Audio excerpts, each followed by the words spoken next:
वो कहते हैं ना, justice delayed is justice denied. एक जुर्म होता है, फिर सालों लग जाते हैं उसे सुलझाने में, फिर केस जाता है कोर्ट में। न्याय का ये सफर कई केसेस में इतना लंबा होता है कि पीड़ित या पीड़ित के परिवार वालों की लगभग पूरी जिंदगी गुजर जाती है। नेशनल क्राइम रिकॉर्ड ब्यूरो की 2019 के रिपोर्ट के मुताबिक भारत में कुल 4,78,600 कैदी जेल में थे।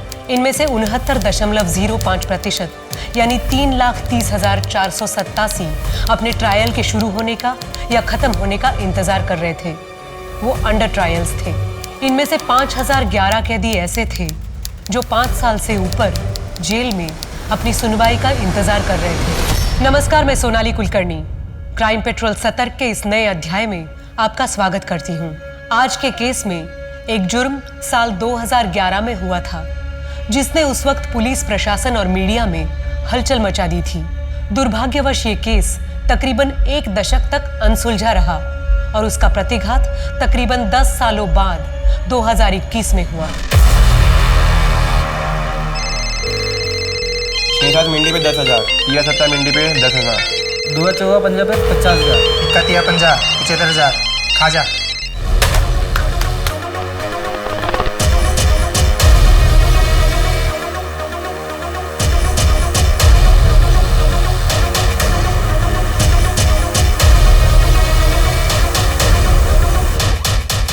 दुआ चौका पंजा खुला है।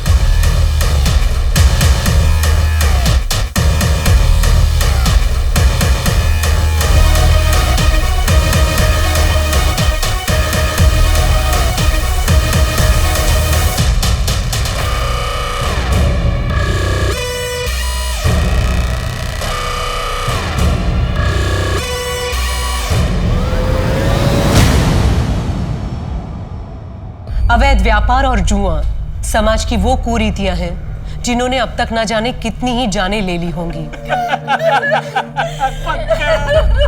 जिसकी लत लगती तो एक इंसान को है, पर बर्बाद वो पूरे परिवार को कर देती है।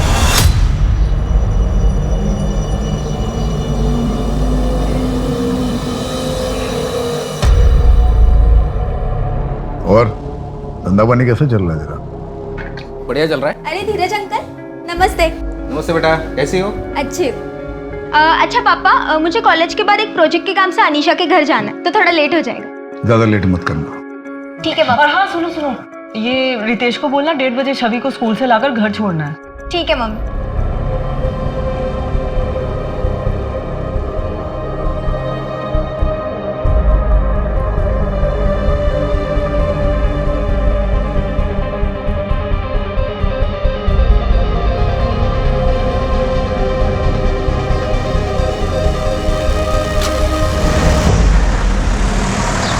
अजी, मैं सोच रहा था कि प्रियंका की शादी अपने बेटे पीयूष के साथ करवा दे, कैसा रहेगा?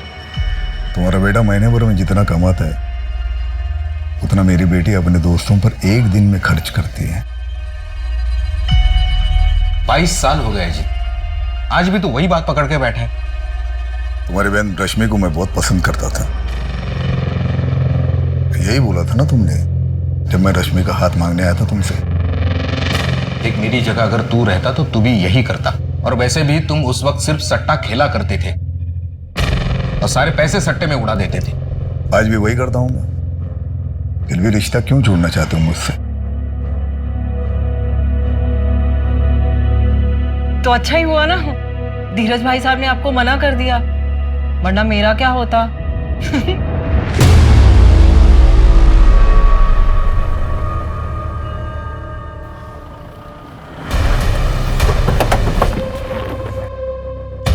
ओ साहब, एक मिनट साहब, कौन है आप लोग? ऐसे अंदर नहीं जा सकते। ओ साहब, बात सुनो, कि आप लोग ऐसे नहीं जा सकते। सुनिए मेरी बात। कमरा चेक करो साहब। जबरदस्ती घर में घुस गए साहब। शेट्टी साहब, आपकी खबरी बदल दीजिए। खोखली खबर आपको देती है, आप दौड़े चले आते हो। सर्च वारंट है हमारे पास। सर्च तो हो ही रहा है ना, कर लीजिए सर्च। सर्च करिए, तसल्ली कीजिए आपकी। प्रियंका, आहूजा साहब से कब बात करोगी? ना बाबा रितेश, मुझ में तो हिम्मत नहीं है। तुम में तो तुम जाओ, कर लो हमारे बारे में पापा से बात। मैं? अरे अगर तुम करोगी तो जान तो बचेगी। आहूजा साहब की लाडली हो, मेरी तो हड्डियां भी नहीं मिलेंगी। तुम भी ना, कैसी बातें करते हो। अच्छा ठीक है ठीक है, तुम कुछ मत करो, मैं कुछ करता हूँ। सर कुछ नहीं।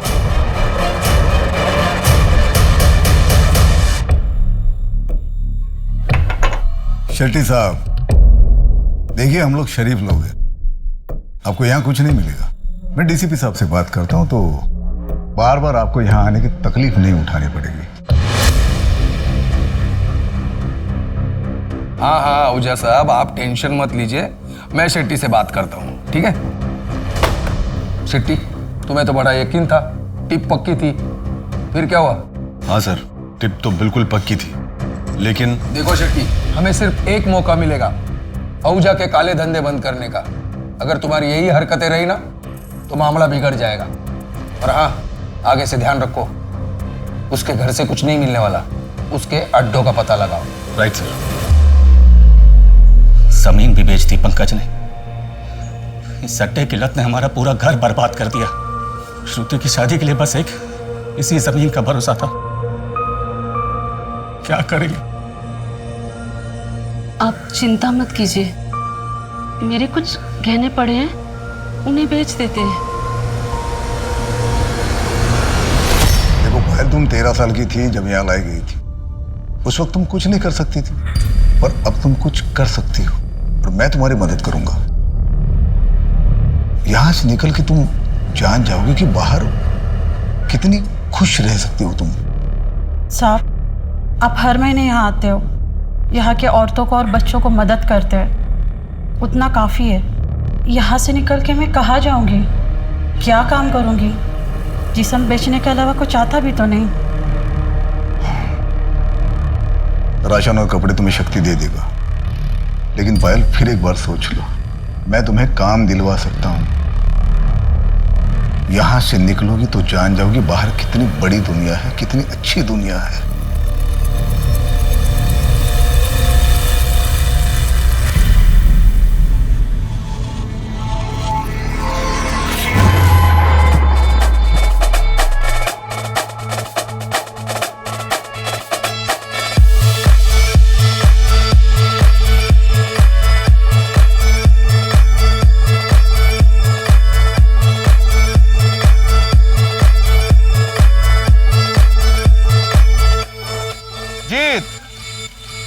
Congratulation. Thank you very much. अरे आज तो तेरे लिए डबल सेलिब्रेशन का दिन होगा, एक तो तेरी एनिवर्सरी और दूसरा इंडिया वर्ल्ड कप भी जीत चुकी। क्या हराया यार श्रीलंका को आज। सेलिब्रेट करते चलो चलो आओ।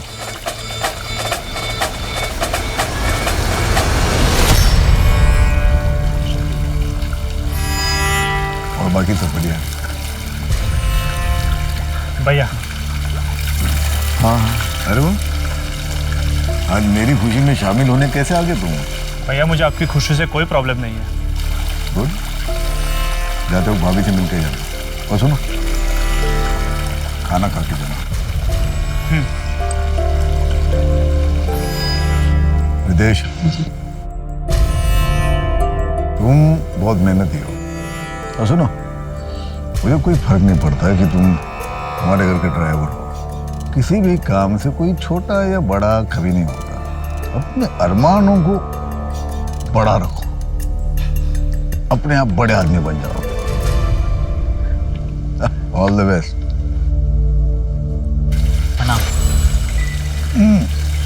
आहूजा साहब सुबह के लिए माफ़ी चाहते हैं।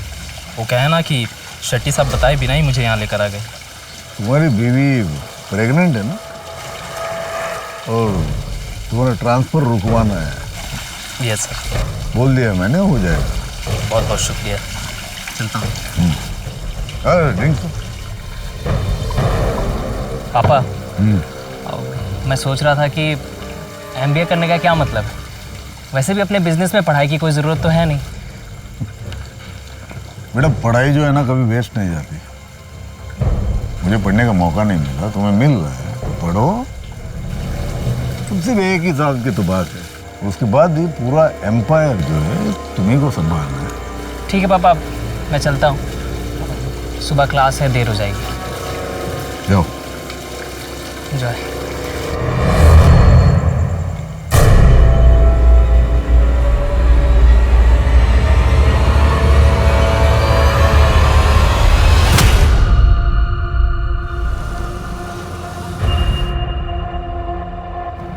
साहब, आपने हमारे बेटे की जमानत की बात की है क्या? शक्ति, मैंने तुमसे पहले भी कहा है, तुम्हारे बेटे के मामले में कोई मदद नहीं करूंगा तुम्हारी। रेप किया उसने, अगर उसे अभी छुड़ाऊंगा तो कल जाके किसी का मर्डर कर देगा वो। छोड़ो, इसे बढ़ाओ मत। क्या हुआ? देखता हूँ सर।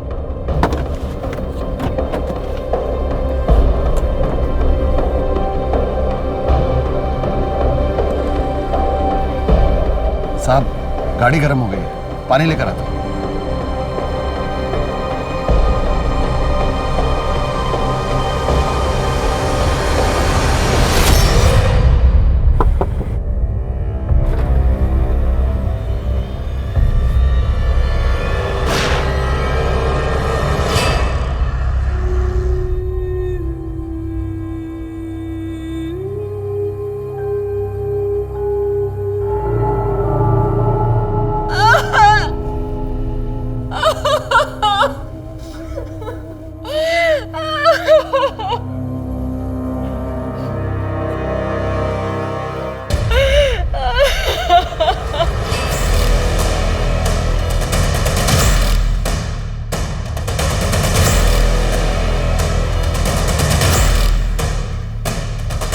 पेट्रोल की स्मेल।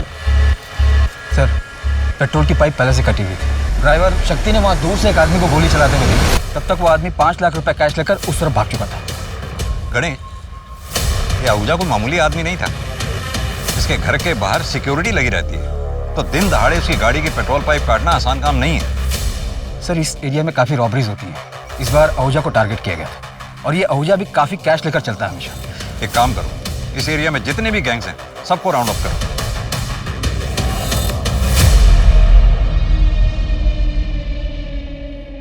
सर, मैं क्लास में था, तभी मुझे शक्ति चाचा का कॉल आया। उन्होंने बताया पापा के बारे में। आखिरी बार कौन मिला था अजीत आहूजा से? सिद्धार्थ बाबा। रात को मैं आहूजा साहब के पास गया तो सिद्धार्थ बाबा जा रहे थे। वो हॉस्टल में रहते हैं ना।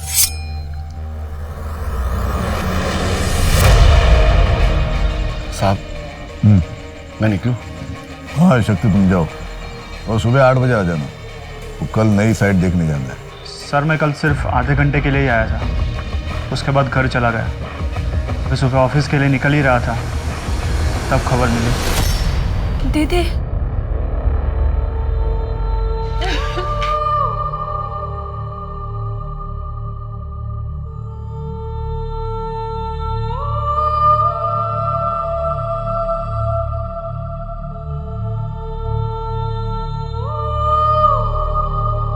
अजीत आहूजा इंदौर में सट्टे की दुनिया का जाना माना नाम था। सब कुछ जानते हुए भी पुलिस कभी उसके गिरेबान तक नहीं पहुंच पाई थी और अब किसी ने उसकी दिन दहाड़े हत्या कर दी थी, जो कई परिवारों के लिए रॉबिन हुड था। अजीत आहूजा जरूरतमंदों की मदद अंजाम की फिक्र किए बिना करता था, पर कुछ लोगों के लिए वो ऐसा शैतान था जिसकी वजह से उनके परिवार ध्वस्त हो गए थे। तो आखिर सच में कैसा इंसान था अजीत आहूजा?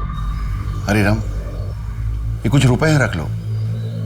अजीत साहब को तुम्हारे बेटे के बारे में सुन के बुरा लगा। उन्होंने कहा है कि उनसे जो भी हो सकेगा मदद करेंगे। कितने? जितने हैं ठीक हैं। फिलहाल 50,000 रुपए। अजीत साहब ने कहा है कि अगले महीने कुछ और भिजवा देंगे। कितना भिजवाएंगे? मेरे बेटे की जिंदगी की कीमत कितनी होगी? तुम बोलो शांति, कितना काफी होगा तुम्हारे लिए कि तुम्हारे बेटे पंकज की कमी पूरी होगी? जाइए, अजीत साहब को कहिए अपना धंधा संभाले। मैं अभी जिंदा हूं, मैं अपना परिवार संभाल लूंगा। चाहिए। नमस्ते। पैसे मेरे हैं, किस पे खर्च करने, कितने खर्च करने, उसका डिसीजन मैं लूंगा। और तुमको इसके पहले भी मैंने पैसे दिए थे ना, फालतू के बिजनेस में लगाए और डूब गए सारे पैसे। भैया वो पैसे मेरे भी हैं। मैं कोई अय्याशी नहीं करता, बस इस नरक से निकलना चाहता हूँ। खुद का लीगल बिजनेस शुरू करना चाहता हूँ ताकि अपने फैमिली को अपनी ईमानदारी से कमाए हुए पैसों से पाल सकूं। ईमानदारी से कमाए हुए पैसे जिन्हें तुम उस बिजनेस से कमाओगे जिसमें अपने भैया के इलीगल बिजनेस का पैसा लगाओगे। आप बीच में मत बोलिए भाभी। वैसे ही आप मुझे इस घर से निकालने में कामयाब तो हो चुकी हो, अभी क्या भैया की जिंदगी से निकालना चाहती हो? फालतू बात मत करो, निकल जाओ यहां से, निकल जाओ।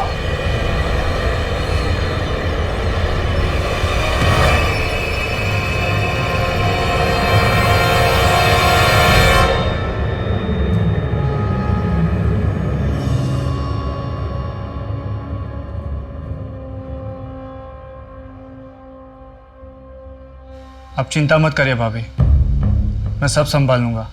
बिजनेस को, बच्चों को, सबको संभाल लूंगा। सिद्धार्थ जब अपनी एमबीए पूरी कर लेगा, मैं खुद ही उसे बिजनेस सौंप दूंगा। मैं वापस नहीं जा रहा एमबीए करने। वो तो पापा की इच्छा थी इसलिए मैं कर रहा था, पर अब पापा ही नहीं रहे। 13वीं तक तो रुक जाते तुम लोग, दुखी होने का थोड़ा दिखावा ही कर लेते। कोई नहीं संभालेगा बिजनेस। ये घर, परिवार और बिजनेस संभालने के लिए अकेली काफी हूं मैं।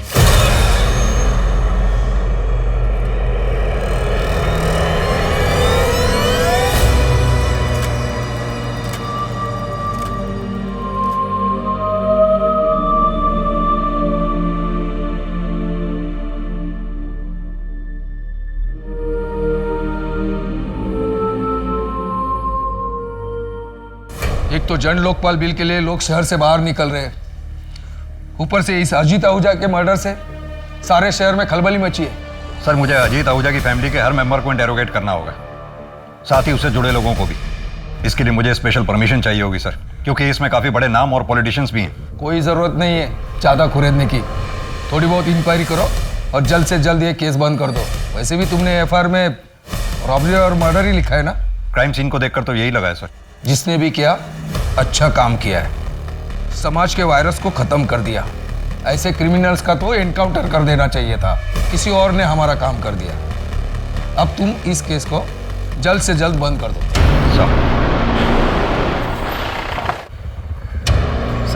सर मैंने पता किया, आसपास के रॉबरी गैंग में ऐसी कोई इंटरनल बातें नहीं हुई और ना ही तो खबरियों के पास कोई लीड। अजीत आहूजा पे अटैक हुआ है, कोई भी रॉबर इस बारे में बात करने से कतराएगा। अपने खबरी नेटवर्क को एक्टिव रखो, कभी तो पता चलेगा किसने अटैक करवाया है। पेट्रोल का पाइप कटा हुआ था, यही बात मुझे खटक रही है। अब या तो कोई घर का स्टाफ हो सकता है या फिर कोई जानने वाला जो मर्डर के एक रात पहले उस पार्टी में वहां मौजूद था। सर, ये पार्टी के कुछ फोटोग्राफ्स हैं, ये देखिए।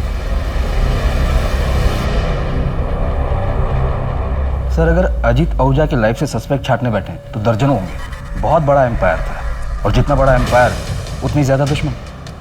तो घर से शुरू करते हैं। वाइफ सुमन, भाई वरुण, बेटा सिद्धार्थ, बेटी प्रियंका और ये दो स्टाफ शक्ति और रितेश।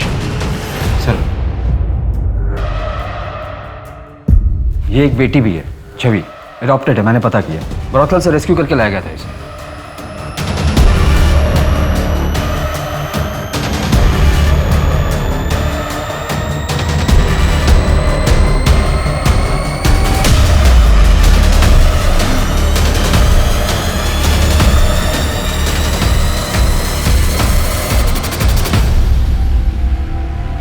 घर के अंदर से अगर कोई हो सकता है तो वरुण ही हो सकता है।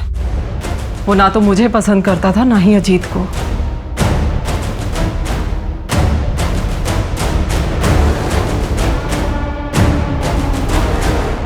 सारी दुनिया जानती है आपके हस्बैंड अजीत आहूजा इंदौर के सट्टे के बिजनेस के बादशाह थे। खैर, हम यहाँ सट्टे के बिजनेस की नहीं, आपके हस्बैंड के मर्डर की इंक्वायरी करने के लिए आए हैं। मुझे कोई एफआईआर नहीं करवानी। मेरे पति के जाने के बाद पूरा परिवार बिखर चुका है मेरा। मुझे अपने घर को संभालना है, ये इन्वेस्टिगेशन के चक्करों में नहीं पड़ना मुझे। अब चाहे तो केस को क्लोज कर सकते हैं। सुमन जी, ये केस तो अब तभी क्लोज होगा जब हत्यारा सलाखों के पीछे होगा। हाँ तो ठीक है, फिर कीजिए अपनी ड्यूटी, ढूंढिए हत्यारे को, लेकिन मुझसे किसी भी तरह की मदद की कोई उम्मीद मत रखिएगा। एक बात पूछूं आपसे, आप अपने हस्बैंड की मौत पे उतना दुखी नहीं लग रही जितना होना चाहिए। शोक मनाने का वक्त नहीं है मेरे पास। क्या उम्मीद करते हैं आप मुझसे? रोऊं? महीनों तक सदमे में पड़ी रहूं? देखिए, मेरे पति का मेरे और मेरे बच्चों के सर से साया उठने के बाद मुझे उनकी सुरक्षा भी देखनी है। हमारा कोई नहीं है अब। इस घर की पूरी जिम्मेदारी मेरे ऊपर है। सदमे में जाकर जो मेरे पास बचा है ना, मुझे वो भी गंवाना नहीं है। गलत उम्मीद कर रहे हैं आप मुझसे।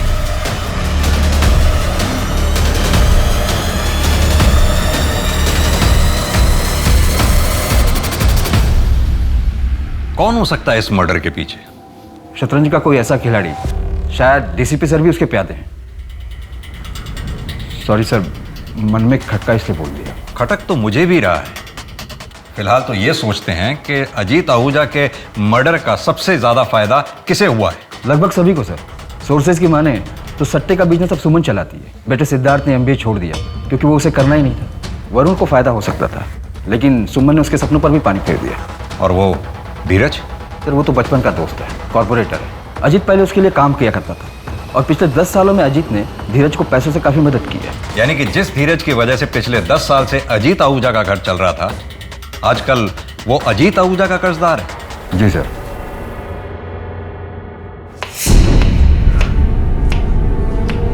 देखो ना, मैंने सब जेवर जमा करके देख लिए। अगर इन्हें बेचें तो कुल मिला के 1.5-2 लाख से ज्यादा नहीं मिलेगा। पता नहीं तेरे पापा कैसे कह रहे हैं कि इसमें सब कुछ हो जाएगा। उस दिन आहूजा साहब ने जो पैसे भेजे थे वो ले लेते तो अच्छा ही होता।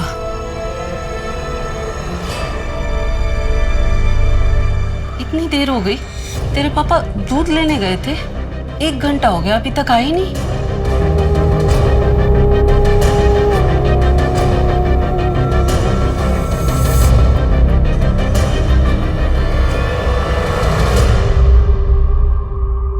शेट्टी साहब, आपने अजीत के इतने ठिकानों पे छापेमारी की, इतनी एक्यूरेट इंफॉर्मेशन आपको मिलती कहां से थी? हमारे अपने सोर्सेज होते हैं और आप तो अच्छी तरह जानते हैं हम अपने सोर्सेज कभी रिवील नहीं करते। और आप डायरेक्टली डीसीपी सर को रिपोर्ट करते हैं? बिल्कुल। अजीत के मर्डर की प्लानिंग इतनी बारीकी से की गई थी, और यह काम वही कर सकता है जिसे कानून और सबूतों के बारे में बहुत बारीकी से जानकारी है। या तो वो पुलिस का कोई आदमी हो सकता है, या फिर कोई हिस्ट्री शीटर या हार्डकोर क्रिमिनल। आपकी नजर में भी तो कोई रॉबर्स का गैंग होगा ही जिसे आपने गिरफ्तार किया हो और जो अब बेल पे बाहर हो।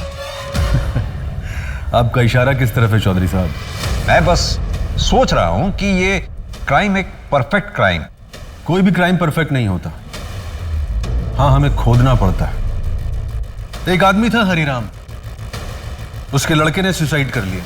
सट्टे में अपना सब कुछ गंवा चुका था। उसके बाद हरिराम ने भी सुसाइड कर लिया, और हरिराम की तरह न जाने कितने परिवार अजीत आहूजा की वजह से बर्बाद हो गए। जो होता है अच्छे के लिए होता है।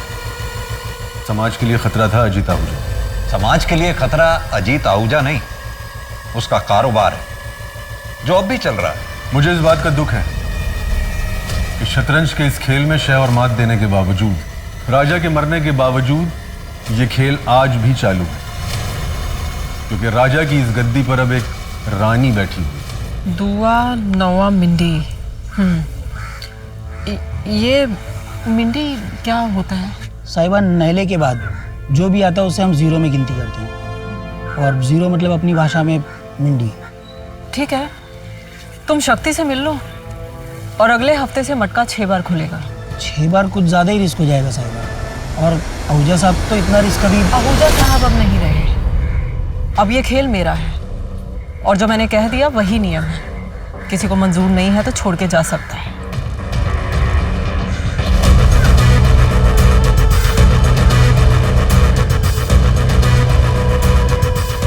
एक दिन ये हम सबको ले डूबेगी।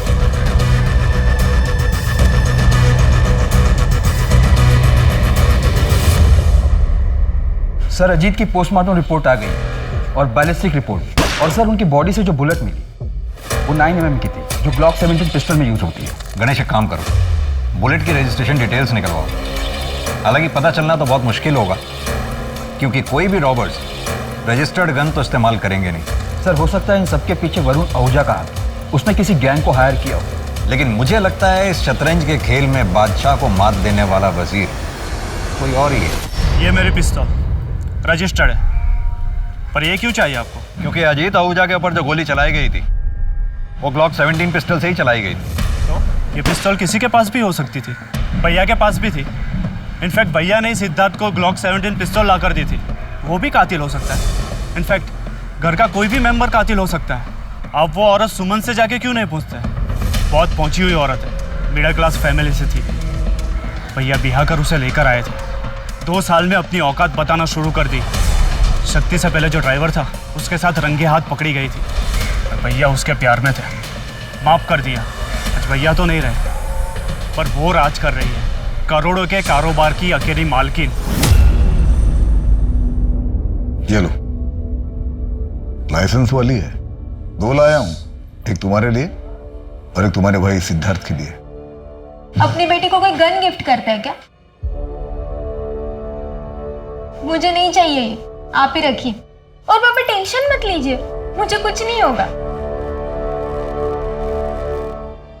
आप ही रख लीजिए ना इसे, मुझे तो आपकी चिंता लगी रहती है। मुझे कुछ नहीं होगा, तुम लोग सेफ रहोगे ना, मुझे कोई टेंशन नहीं। सिद्धार्थ की पिस्टल पिछले हफ्ते पॉलिशिंग के लिए दी थी और ये रही उसकी रसीद। शक्ति चाचा, चाचा कहाँ हो आप? आ रहा हूँ बेटा, बाथरूम में हूँ। हाँ चाचा जल्दी आओ, ये मम्मी ने कुछ पैसे और कपड़े भेजे।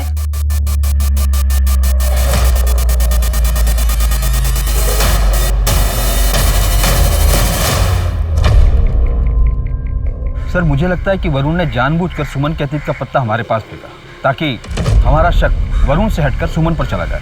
लेकिन वरुण कह तो सही रहा है, अजीत आहूजा के जाने के बाद उसका सारा बिजनेस सुमन ने ही संभाल रखा, जिससे सबसे ज्यादा फायदा भी हुआ। अब जानना यह है कि सुमन का जिसके साथ अफेयर था वो ड्राइवर कौन था और वो अब कहाँ है। सर मैं पता लगाता हूँ। इस सट्टे के बिजनेस में कोई नया खिलाड़ी? ऐसा तो कोई सामने नहीं आया। एक एम्प्लॉय है ब्रिजेश, मैंने उससे भी बात की पर उसकी तरफ से भी कोई खास जवाब नहीं आया। सर बिजनेस में राइवलरी तो होते रहती है, जो कि आम बात है। कोई नया बुकी जो ज़्यादा एम्बिशियस हो? यह सारा सट्टा तो आप अपने में ले लेते हो, हमें भी कुछ करने दो ना, हमें भी कमाने दो। अजीत भाई का ऑर्डर है, 1000 से ज़्यादा की बुकिंग कोई बुकिंग नहीं लेगा। इतना ज़्यादा मत उड़ो, जितने का बिजनेस दे रहा हूँ ना उसमें खुश रहो। एक्सक्यूज मी सर, प्रियंका का फोन। स्पीकर ऑन करो। हाँ प्रियंका बोलो।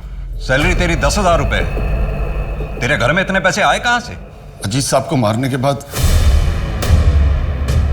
कार से जो पैसे उठाए थे वो पैसे थे हमारे घर में। बिना हाथ लगाए कन्फेस कर लिया। अब ये भी बता दे कि अजीत आहूजा को मारा क्यों? तू तो बहुत वफादार था ना उसका। क्या सिला मिला 15 साल की वफादारी की? पैसों की जरूरत थी हमको, बेटे की जमानत करवानी थी। अजीत साहब हर अनजान आदमी की मदद किया करते थे, पर जब हमको जरूरत पड़ी तो साफ मना कर दी। उनको मारने से पहले भी हम बहुत हाथ जोड़े उनके पास जाके, किस हमारी मदद कर।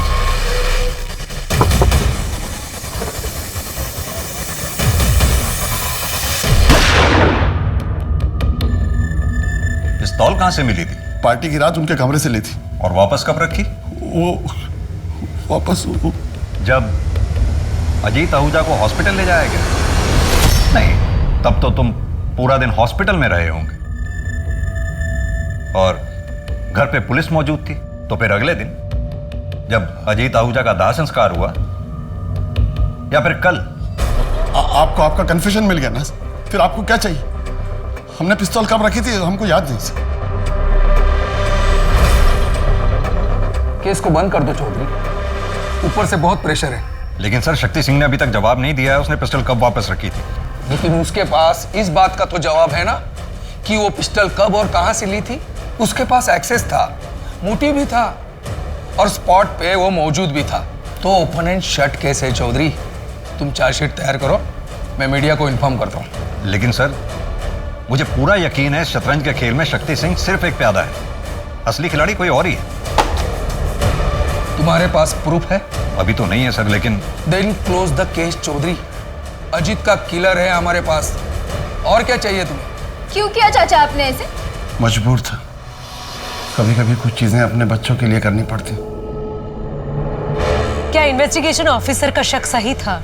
क्या ये केस सुलझने के बाद भी अनसुलझा था? वक्त का पहिया अपनी गति से आगे बढ़ा। अजीत आहूजा के कातिल शक्ति सिंह को 10 साल के कारावास की सजा सुनाई गई। सब आगे बढ़ चुके थे, पर सिर्फ एक इंसान ऐसा था जो ये केस कभी नहीं भूला था। और अब 10 सालों के बाद कुछ ऐसा होने वाला था जिसकी वजह से अजीत आहूजा हत्याकांड फिर से सुर्खियों में आने वाला था।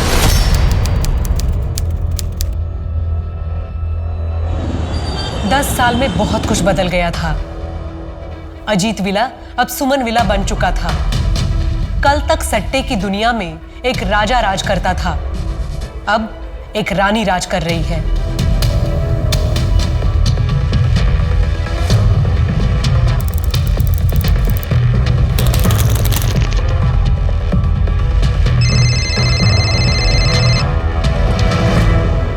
पाँच 7-9 खुला है।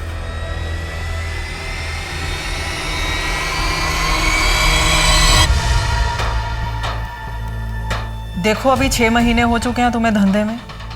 एक काम करो, तुम्हारे अंडर जितने भी छोटे मोटे बुकी हैं सबका लिमिट 100 का कर दो, और उसके ऊपर का जितना भी लिमिट है तुम खा जाओ। तो अगर किसी ने 100 से ज्यादा का गेम लगाया तो उसका पूरा पैसा मेरे पास आएगा।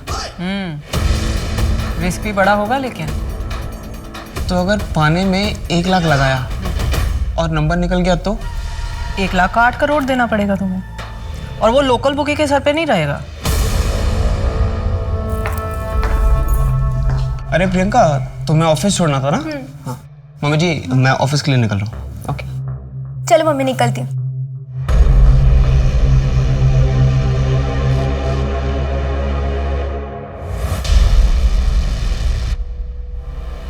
सिद्धार्थ, आपकी वॉच। थैंक्स।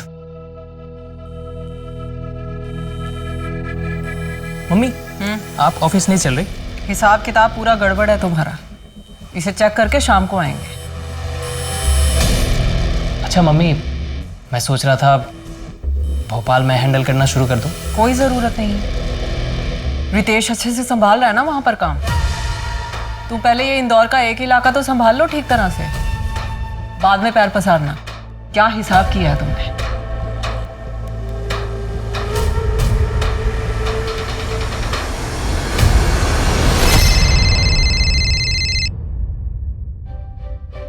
नहीं मम्मी, होली पर नहीं आ पाऊंगी, और वैसे भी ना कोविड की वजह से रेस्ट्रिक्शंस बहुत है, तो नहीं आ पाऊंगी। एग्जाम्स की भी तैयारी करनी है मुझे, ठीक है? अच्छा ठीक है, तुम्हारे होली के कपड़े कुरियर करवा देंगे, और अगर पसंद नहीं आए तो चेंज भी करवा देंगे। जी मम्मी। और सुनो, कैश है ना तुम्हारे पास? नहीं है तो मेरा क्रेडिट कार्ड यूज कर लेना। हाँ मम्मी, सब कुछ है। अब मुझे क्लास के लिए लेट हो रहा है तो मैं चलती हूँ। Bye, love you.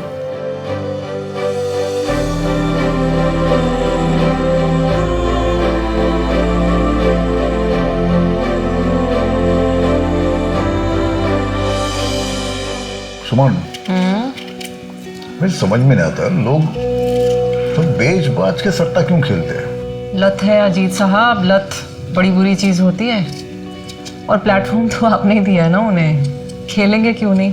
और वैसे भी इसी लत के दम पर तो आप अपना साम्राज्य चला रहे हैं। अरे भाई, मेरा बिजनेस है, मैं थोड़ी ना किसी को धमका के सर पर गन रख के जबरदस्ती कर रहा हूँ। भाई आओ सट्टा खेलो। बहुत पैसे कमा लिए ना, अब एक काम करते, सब कुछ छोड़ छाड़ के या फिर किसी और के हवाले करके किसी और जगह चलते हैं। देहरादून। देहरादून? पहले से सोच के रखा है क्या? आप वहां पर आराम करना और मैं पॉलिटिक्स ज्वाइन करूँ।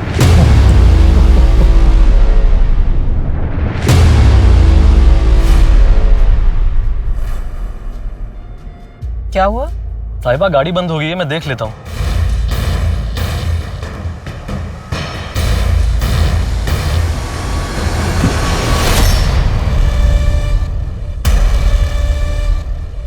गाड़ी को भी यहीं खराब होना था।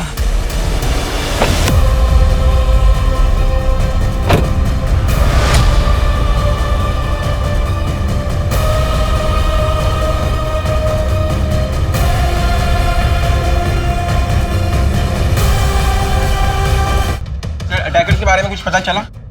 देखिए, सुमन आहूजा पर जानलेवा हमला हुआ, हमारी इन्वेस्टिगेशन चल रही है। जैसे कुछ पता चलेगा हम आप लोगों को बता दें, प्लीज। सर कहाँ तक पहुंचे हैं? सर अभी सस्पेक्ट्स के बारे में कुछ बताइए ना। सर सुमन आहूजा के बारे में सर हमें कुछ बताइए सर। मैं आई कम इन? आओ गणेश, तुम्हें जो एक्शन लेना है, जो करना है वो करो। इस केस को जल्द से जल्द सॉल्व करो। मुझे पूरा यकीन है इस हमले के तार अजीत आहूजा के मर्डर से जुड़े हुए। जरूर पिछली बार हमसे कुछ ना कुछ छूट गया होगा। सर शक्ति सिंह जेल में अपनी सजा काट रहा है, उससे बात करने के लिए मैंने एप्लीकेशन डाली है। सुमन के साथ जो ड्राइवर था उसने कुछ बताया? सर ड्राइवर कमल का कहना है कि कार बंद पड़ गई थी, उसे ठीक करने के लिए उसने बोनट खोली, उसे गोली की आवाज़ सुनाई। उसने एक आदमी को बाइक से भागते हुए देखा पर नंबर प्लेट नहीं देख पाया। मुझे हमेशा से ये लगता था कि अजीत के मर्डर के पीछे उसकी बीवी सुमन का हाथ था, पर शायद मैं गलत था और तुम सही। इस सब के पीछे वरुण ही होगा। वही एक ऐसा है जो इस शतरंज के खेल का किंग बनना चाहता था और बाजी क्वीन मार ले गई। और अब 10 साल बाद वरुण ने फिर वही खेल खेला। लेकिन सर अब मुझे नहीं लगता, अगर वरुण को गद्दी चाहिए थी तो उसने 10 साल इंतजार क्यों किया? तुम पहले शक्ति सिंह से बात करो, क्या पता 10 साल बाद अब वो सच्चाई बता दे। नीरज, लड्डू तो बहुत अच्छा है। शक्ति भाई, आपको कुछ पता चला क्या? आपके आहूजा साहब की बीवी के ऊपर हमला हुआ है। सूत्रों की माने तो सुमन आहूजा की हालत बहुत नाजुक है। हालांकि पुलिस और डॉक्टर अभी मीडिया से कोई भी बात नहीं कर रहे हैं।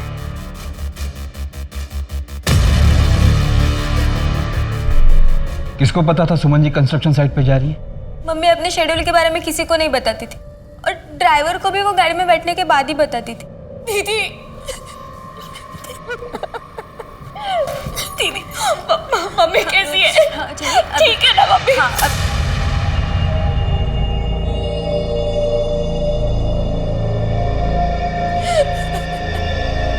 ये मेरी छोटी बहन है छवि।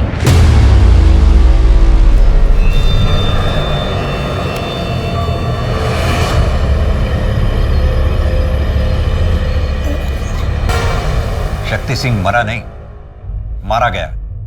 उसे मारकर एक और राज दफन किया गया। पर सुमन अभी जिंदा है। वो ठीक होकर जरूर पलटवार करेगी। सर शक्ति सिंह का जेलमेट नीरज, कल ही उसे बेल मिली और कल ही उसने अपने घर से आए लड्डू शक्ति सिंह को खिलाए थे। इस नीरज की बेल किसने कराई? उसकी वाइफ ने। अब वो अपने गांव चला गया। ट्रैक करो, उसे फौरन उठा के ले आओ। वो सुमन को जो बुलेट लगी थी उसकी बैलिस्टिक रिपोर्ट आई क्या? जी सर, सेम पिस्टल, क्लॉक 70। 10 साल पहले अजीत आहूजा भी इसी तरह से मारा गया। सर मुझे लगता है कि सुमन पर हुए अटैक के जड़ तक पहुंचने के लिए हमें अजीत के मर्डर केस की फाइल को फिर से ओपन करना होगा। इस शतरंज के खेल में पिछले 10 साल से लेकर आज तक जितने भी मोरे हैं सबको फिर से टटोलो। शायद सुमन के केस की वजह से हम अजीत आहूजा के मर्डर केस को सही मायने में क्लोज कर पाए। सर ये सेंट्रल जेल के विजिटर लिस्ट की कॉपी है। पिछले 10 साल में कौन कौन ड्राइवर शक्ति सिंह से मिलने आया था, इसमें सबकी एंट्री है।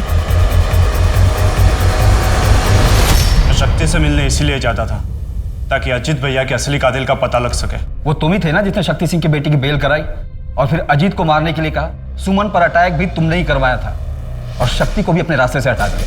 तुम्हारे सच्चाई का आखिरी सबूत हो शक्ति सिंह, उसे भी खत्म करवा दिया तुमने। अभी तक सिर्फ फिल्मों में देखा सुना था, पर अभी सच में लगने लगा है कानून अंधा होता है। आप लोगों को सुमन का असली चेहरा नहीं दिख रहा है? वो शराफत का चोला पहने हुए एक नागिन है और उसी के जैसे उसके बच्चे भी हैं। क्या पता है अटैक सिर्फ एक नाटक हो जो सुमन ने खुद करवाया हो।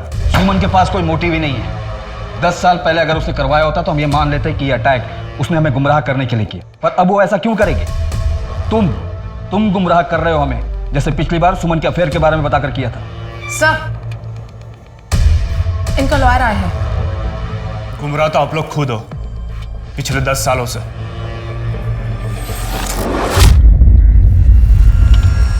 अब मैं रिटायर हो गया हूं इसलिए अब तो बता ही सकता हूं। मुझे टिप अजीत आहूजा का दोस्त धीरज देता था।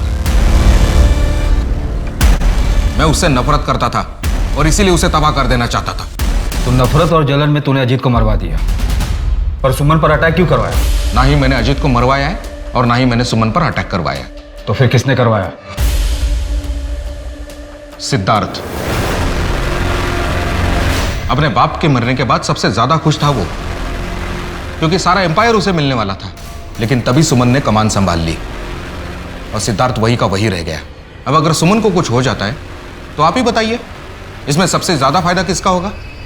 सर, सुमन को लगी गोली जिस ग्लॉक 17 पिस्टल से चलाई गई थी वो 5 महीने पहले ही चोरी हो गई। भोपाल की राय फैमिली ने इसकी कंप्लेंट भी लिखवाई थी। यानी सुमन पे किए गए हमले की तैयारी 5 महीने पहले से चल रही थी, या फिर शायद सुमन पर हमले की बिसात 10 साल पहले ही बिछाई गई थी।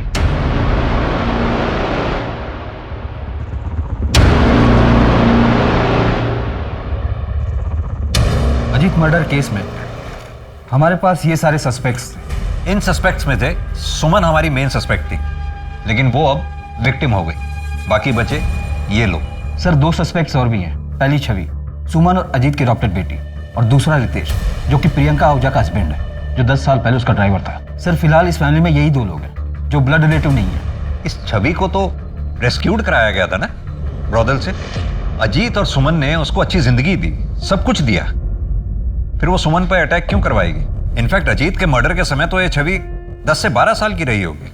नहीं गणेश, ये पॉसिबल नहीं है। पता नहीं सर, पर मुझे छवि और रितेश दोनों खटक रहे हैं। तो फिर फील्डिंग लगाओ, देखें क्या हाथ लगता है। अरे ये आपका वॉलेट। छवि के एडमिशन का कुछ हुआ?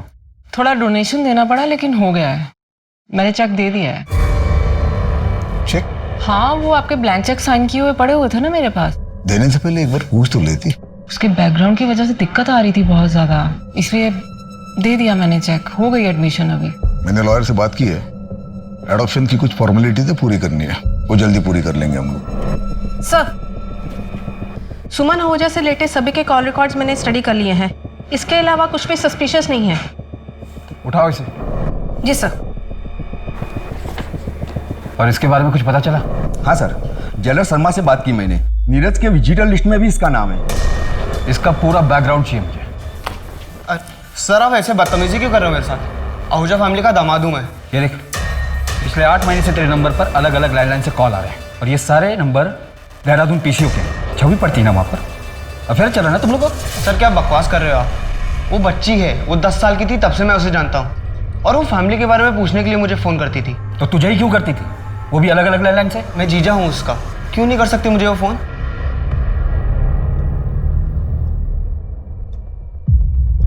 क्या ये छवि आहूजा आपकी बेटी है? हाँ साहब, क्या हुआ? देखो पायल, तुम 13 साल की थी जब यहाँ लाई गई थी। छवि मेरी ही बेटी है। सब ठीक तो है ना? आप लास्ट टाइम कब मिली थी? कुछ 1 साल पहले मिली थी। मम्मी, मुझे ये सब कुछ अच्छा नहीं लगता। क्या अच्छा नहीं लगता? ये महंगे कपड़े, अच्छी लाइफ, बड़ी गाड़ी, अच्छा कॉलेज, क्या अच्छा नहीं लगता तुझे? बोल बेटा। वो घर मानुस तो है, पर मेरी छवि की जिंदगी तो बन गई वहाँ पे। आहूजा फैमिली में छवि को कोई परेशानी थी? नहीं, ऐसा कुछ तो नहीं बताया उसने मुझे। जब सुमन छवि को यहाँ से लेकर गई तो क्या उस घर में छवि के साथ कुछ गलत हुआ था? शक्ति सिंह के जेल में नीरज के विजिटर लिस्ट में तुम्हारा नाम है। क्यों जाती थी उससे मिलने? अपनी मर्जी से घर की एक चीज नहीं खरीद सकते। सब कुछ दिया है तुम्हारे बाप ने, लेकिन आजादी नहीं, खुशी नहीं। अरे खुद तो सब पर पैसे लुटाते रहते, और हम अपनी मर्जी से एक पैसा भी खर्च नहीं कर सकते। और तुम भी करते रहना इंतजार। तुम्हारे हाथ में कारोबार नहीं देने वाले ये। पर मम्मी, हम कर भी क्या सकते हैं? आप तो जानती है ना, पापा किसी की सुनते भी तो नहीं है। एक तरीका है, अगर तुम मेरा साथ दो ना, ये पूरा कारोबार तुम्हारा हो सकता है। तुम ये कर पाओगे शक्ति? मेरे बेटे को बचाने के लिए मेरे पास कोई चारा भी नहीं। कल तुम मेरा काम कर दो, तुम्हारे बेटे की बेल की जिम्मेदारी मेरी है। काम कल ही हो जाना चाहिए। हाँ, मैं शक्ति अंकल से मिलने जाती थी। मैंने जेलर से सेटिंग कर रखी थी। घर में शक्ति चाचा से मिलना अलाउड नहीं था, इसलिए मैंने नीरज के नाम पर एंट्री की थी।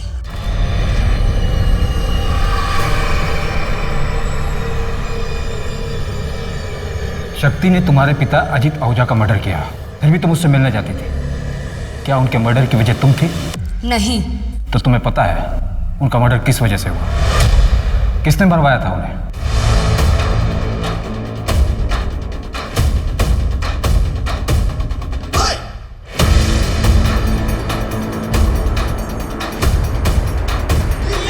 मम्मी 10 साल हो, आपने कहा था मैं संभालूंगा बिजनेस। आप तो पापा के जैसे ही। तुम्हारे पापा जैसे नहीं हैं हम। कमजोर हो गए थे तुम्हारे पापा, उन्हें मारना ना बड़ा ही आसान था, लेकिन हमें कोई छू भी नहीं सकता। कहां से कहां लेकर आए हैं पूरे एम्पायर। कर पाओगे ये सब? सुमन आहूजा बनना इतना आसान नहीं है। मुझे सिर्फ सिद्धार्थ और सुमन की मौत से मतलब है, फिर पूरा बिजनेस तुम्हारा। तुम सुमन को क्यों मारना चाहती थी? उसने तो तुम्हें सब कुछ दिया, अडॉप्ट किया था उसने तुम्हें। सुमन ने नहीं, मेरे पापा ने मुझे अडॉप्ट किया था। अजित आहूजा मेरे बायोलॉजिकल फादर थे और उस सुमन ने मेरे पापा को मार डाला। 10 साल तक मैं चुप रही, पर बर्दाश्त नहीं होता था मुझसे। वो सुमन आहूजा खुद को रानी समझती थी, मैंने उसी के खेल में उसी को मात दी थी। सुमन को पता था कि तुम अजीत की बेटी हो? नहीं, पर मुझे पता था वो क्या है। कल ही खत्म कर देना।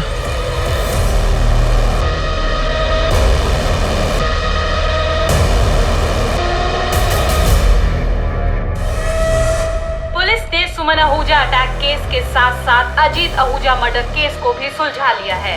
अजीत आहूजा मर्डर केस में सुमन आहूजा को अरेस्ट कर लिया गया है। क्या अब इसके साथ ही आहूजा सट्टे के बिजनेस पे रोक लगेगी?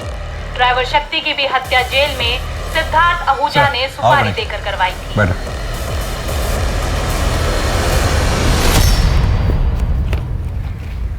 Congratulations, good work. Thank you sir. अब इस सट्टे के खेल से हमेशा के लिए छुटकारा मिल गया। राजा रानी दोनों को शह और मात। हाँ सर, इस बार कोई वजीर ना राजा की गद्दी पर बैठ जाए। 2011 में इंदौर के इस केस में सुमन आहूजा ने अपने ही पति की हत्या करवाई ताकि वो सट्टे की दुनिया पे राज कर सके। लेकिन अंत में क्या हुआ? सुमन, सिद्धार्थ और छवि तीनों जेल में हैं। किसी को भी क्या हासिल हुआ? सभी ने कुछ न कुछ खोया। जुर्म का रास्ता कितना भी आकर्षित क्यों न हो, पर अक्सर वो हमसे हमारी सबसे प्यारी चीज छीन लेता है। सट्टे की लत में कुछ लोग तो कर्ज में इतना डूब चुके होंगे कि उनकी पीढ़ियां तक भुगतान करेंगी। सरकार और पुलिस इस तरह के गोरख धंधे को बंद करने की पूरी कोशिश कर रही है और कई जगह पर वो सफल भी हुए हैं। एक्चुअली कानूनी दस्तावेजों में जज्बातों के लिए कोई जगह नहीं होती, हमें उन्हें साइड में रखना पड़ता है। लेकिन इस केस की चार्जशीट लिखते वक्त मुझे लगा कि मेरे जैसे खड़ूस गुस्सैल पुलिस ऑफिसर के अंदर भी कुछ है, जज्बात या क्या, आई डोंट नो। पर ना जाने क्यों बार बार उस मासूम बच्ची का चेहरा मेरी आंखों के सामने आ रहा था।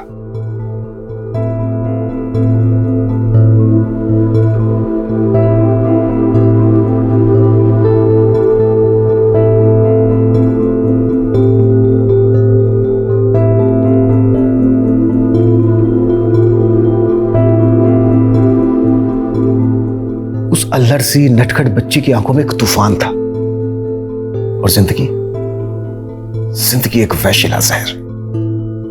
यह केस सिर्फ एक केस नहीं था, युद्ध था जहां चारों ओर रक्तपात ही रक्तपात। नमस्कार, मैं सोनाली कुलकर्णी क्राइम पेट्रोल 70 के इस नए अध्याय में आपका स्वागत करती हूँ। सरहद, बारूद, भेदभाव और नफरत के दर्द झेल रही इस दुनिया में हम नन्ही जानों को शायद यही सोचकर लाते हैं कि आने वाला कल एक बेहतर कल होगा, जिसमें शायद एक सुंदर जीवन का सृजन होगा। लेकिन ये केस टूटती हुई उम्मीदों की एक दर्द भरी दास्तां है, जहां पर हर कदम पे इंसाफ चर मर रहा था। एक छोटी सी जिंदगी, एक छोटी सी बच्ची एक लड़ाई लड़ रही थी। ये लड़ाई गुनाहों की भी थी, इंसाफ की भी। इसमें रहम की मिन्नतें भी थी और दर्द की पुकार भी। किसी से उसका सब कुछ छीन लिया गया था और मानो मासूमियत कह रही थी, मुझे मेरी पहले जैसी पहचान दे दो। ओ आमा शहजादी साहिबा, देख कितना सारा आम। दशहरा, चोषा, सिंदूरी, लैंगड़ा, कौन सा आम खाएगा तू बोल? হ্যাঁ মা বলছি। হ্যাঁ কিন্তু আমি বলছি कि এত सुंदर। क्या बोला था? हिंदी में बात करना सीखना पड़ेगा ना, बाहर पढ़ाई करने जाएगा फिर हिंदी में बोलो। हाँ, मैं बोल रहा था कि ये इतना सुंदर आमेर दुनिया लोकेरा नहीं नहीं दुनिया के लोगों ने लैंगडा नाम রেখেছে কেন? इसका नाम आज से दुरोसाम माने हेल्दिया।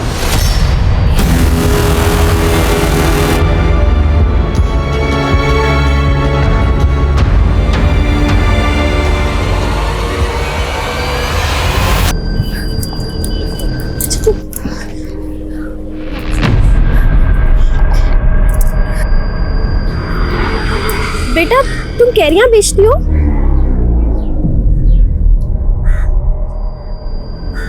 क्या हुआ बेटा, तुम कुछ बोल नहीं सकती हो? एक काम करते हैं, हम तुम्हारी ये सारी कैरियां खरीद लेते हैं, ठीक है? सुन पैसे दो पैसे। हाँ। एक काम करो, सारे ये लो। हाँ? ये पानी। उठाओ से उठाओ।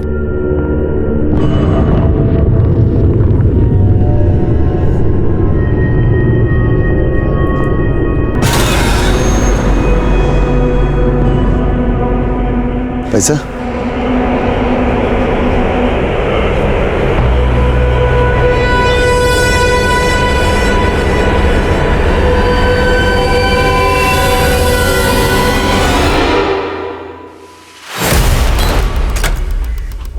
चल। अरे सर क्या हुआ?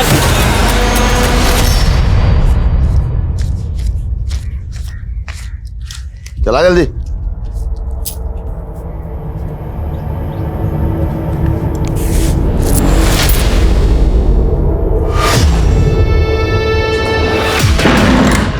क्या हुआ बंगाल की रानी? चेहरा क्यों उतरा हुआ है? इतना अच्छा धंधा हुआ है, इतनी कमाई हुई है, तो थोड़ा मुस्कुरा।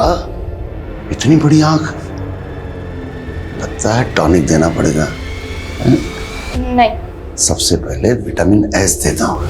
तो ये ढील क्या थी, तो हवा में उड़ने लगी। हाँ खिड़की से कूद मत जाना।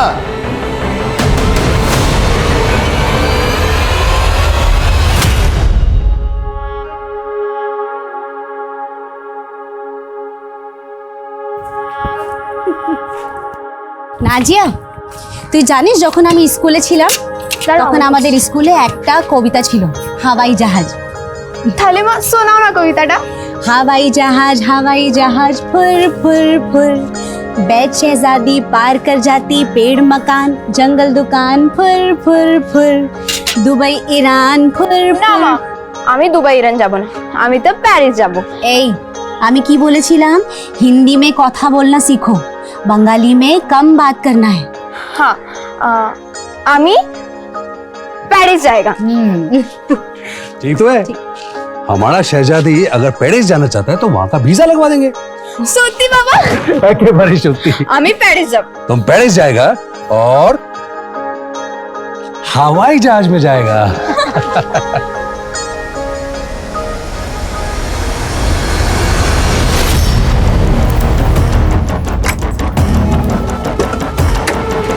खड़ी आप लोग, खड़ी।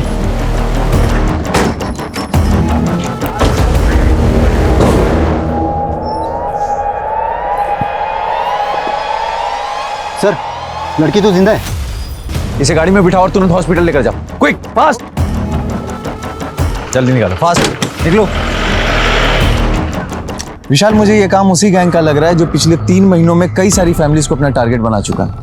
एमओ भी बिल्कुल वैसा ही है, पहले लूटपाट करना, मर्डर करना और फिर भाग जाना। एक काम करो, जैसे ही उस लड़की को होश आता है सबसे पहले मुझे बताओ। फरीदाबाद आगरा हाईवे पे आज एक फिर बड़ी लूट हुई। ये हाईवे है, ये डेथ रोड। पिछले 3 महीनों में यहाँ 25 लोगों की जानें जा चुकी हैं। आखिरकार पुलिस क्या कर रही है? Print, electronic media, social media, हर जगह हाईवे रॉबर्स की खबर छाई हुई है। 3 महीने में हम एक गैंग को नहीं पकड़ पाए। हमारी कोशिश जारी है सर। हमें लगा कि सर्वाइव विक्टिम के स्टेटमेंट पे हमें लीड मिल सकती है, लेकिन अफसोस वो लेडी कोमा में चली गई सर। इसका मतलब तुम्हारी इन्वेस्टिगेशन उस विक्टिम के स्टेटमेंट पर डिपेंड है? नो सर, हम और भी एंगल से जांच कर रहे हैं सर। हमारे मुखबिर हर तरफ ये पता लगाने की कोशिश कर रहे हैं कि वो कौन सा सुनार है जो लूट के और चोरी के गहने खरीदता है। लेकिन 48 घंटे के अंदर अगर ये गैंग पकड़ में नहीं आया तो मैं ये केस किसी और ऑफिसर को सौंप दूंगा। You may leave now. Sir,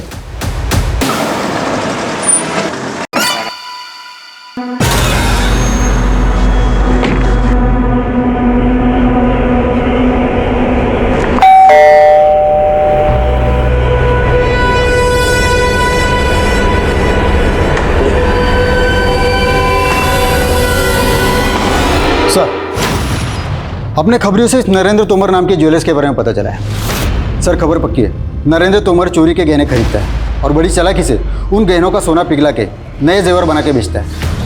ये हाईवे रॉबरी वाले अपने चोरी के गहने इस नरेंद्र को बेचते हैं, पहले नरेंद्र को उठाते हैं। सर,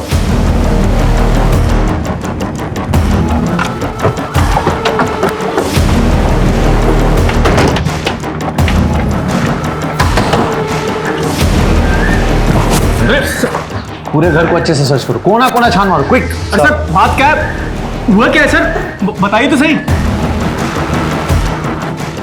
सर, पूरा घर छान मारा लेकिन कुछ नहीं मिला। ले चलो इसे। चल। कहाँ ले जा रहे हो सर? तिवारी। सर, मैं किसी हाईवे गैंग को नहीं जानता सर, मैंने कोई चोरी की हो गहनों की डील नहीं की। नाम बता। इस हाईवे रॉबरी केस में और कौन कौन शामिल है? नाम बताओ।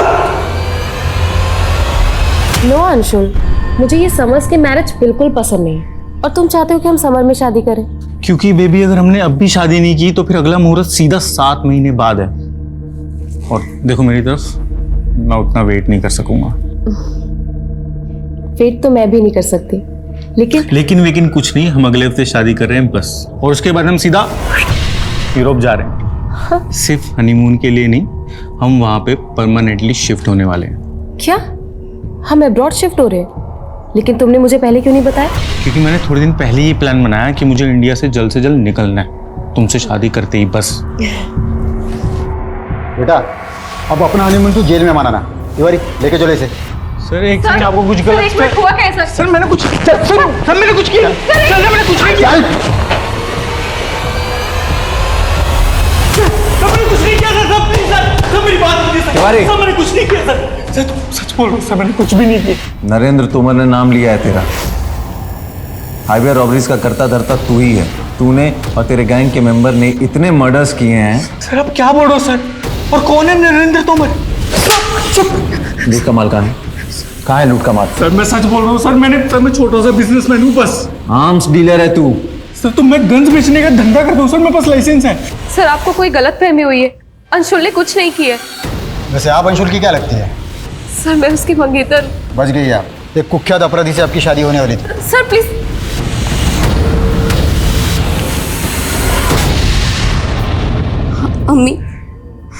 আমি তোমায় এতগুলো চিঠি লিখেছি, কিন্তু তবুও তুমি আমায় ফরিদাবাদ থেকে নিতে আসোনি। তাড়াতাড়ি আসো না মা, আমার তোমার কথা খুব মনে পড়ে মা।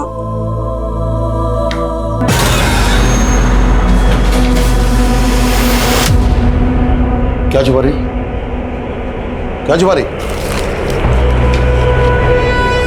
तेरी ये बंगला तो मेरे पल्ले पड़ती नहीं, और मैं इतना जानता हूं कि तू अपनी अम्मा को फिर से खत लिख रही थी। खुशबू रानी, गली कांधाई, चांदपुर। तेरा ये खत मैं डाक खाने तक पहुंचा दूंगा। फिलहाल मैं तेरे लिए चने लाया हूं, कल से तू चने बेचेगी। चल।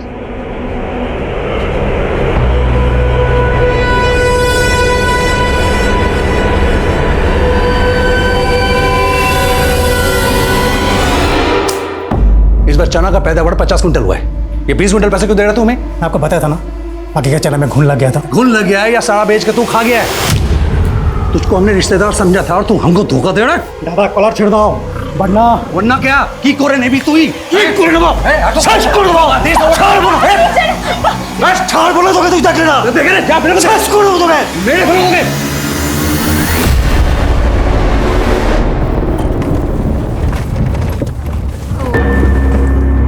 क्या हुआ साहब? लगता है इंजन में कोई खराबी है, मैं चेक करता हूँ।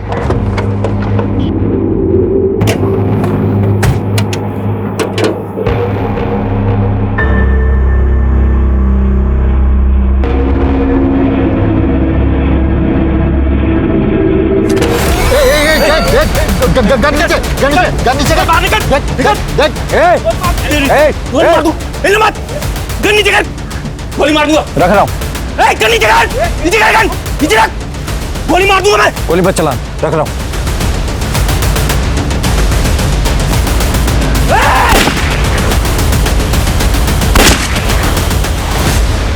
पुलिस ने हाईवे रॉबरी में जिन 2 लोगों को गिरफ्तार किया था उनका एनकाउंटर कर दिया गया है। और गौर करने वाली बात यह है कि इसमें एक नामी ज्वेलर नरेंद्र तोमर और दूसरा सरकारी आर्म डीलर अंशुल मेहता। क्या वाकई ये दोनों इस रॉबरी के किंग पिंग है? और आखिर ऐसा क्या हुआ कि पुलिस ने इनका एनकाउंटर कर दिया? अंशुल मेहता की मंगेतर शैलजा गोयल ने सोशल मीडिया के जरिए पुलिस पे गंभीर इल्जाम लगाते हुए ये लिखा है कि ये एक फेक इनकाउंटर था, जो कि काफी तेजी से वायरल हो रहा है। इसके मुताल्लिक उन्होंने एक वीडियो भी रिलीज किया है। पुलिस अपनी नाकामी छुपा रही है। वो असली गुनहगारों को पकड़ नहीं पाए और अंशुल के खिलाफ साबित करने के लिए उनके पास कोई सबूत नहीं था, इसीलिए उन्होंने उसका फेक एनकाउंटर किया। सर अंशुल की मंगेतर पुलिस पर यह आरोप लगा रही है कि एनकाउंटर फेक है। देखिए, हमने एक SIT टीम का गठन किया है जो इस एनकाउंटर की जांच और हाईवे रॉबर्स को जल्द से जल्द पकड़ने के लिए प्रतिबद्ध है। Sir, one more question. इस केस ने जल्द ही ऐसा तुल पकड़ा कि पुलिस एनकाउंटर की सत्यता की जांच करना पुलिस महकमे के लिए बहुत जरूरी हो गया। जय सर। सर, इनकाउंटर इसी जगह पे हुआ था। सर, उन दोनों को पेशी के लिए कोर्ट ले जा रहे थे, तब हमारी गाड़ी यहाँ खराब हो गई थी। खराबी क्या हुई? सर, कार्बोरेटर में कचरा था। सर, उसके बाद सर और ड्राइवर दोनों नीचे उतरे। मेरा ध्यान भी बाहर ही था। उसका फ़ायदा उठा के नरेंद्र ने मेरी गन छीन ली और कांस्टेबल को अपने कस्टडी में ले लिया। सर, मैंने उसे बहुत रोकने की कोशिश की, लेकिन वो नहीं माना। उसने पहला फायर PSI विशाल की तरफ किया और दूसरा फायर मेरी तरफ। फिर मैंने क्रॉस फायरिंग की, जिसमें वो दोनों ऑन द स्पॉट मारे। आई होप इस एनकाउंटर में कुछ फाउल प्ले नहीं होगा, जैसा कि अंशुल की मंगेतर दावा करती है। अंशुल की मंगेतर एक क्रिमिनल को सपोर्ट कर रही है, सिर्फ सिंपैथी पाने के लिए। वो दोनों एक हार्डकोर क्रिमिनल थे सर। लेकिन इस गैंग में सिर्फ 2 ही लोग तो नहीं होंगे। सर, इस बात का अफसोस तो हमें भी है कि हम उनके बाकी साथियों का नाम नहीं निकलवा पाए। दादा चनाने में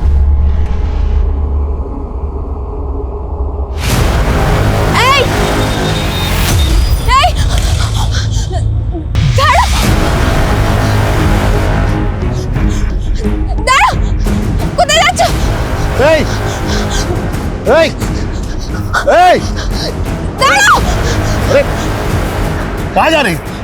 वो जो ऑटो में वो लड़की ने हमारा मर्डर करेছিল। क्या बोल रही है? उसी ने हमारा मर्डर किया था। नरेंद्र और अंशुल के स्टेटमेंट से तो यही जाहिर होता है कि दोनों इस हाईवे रॉबरी में इन्वॉल्व थे।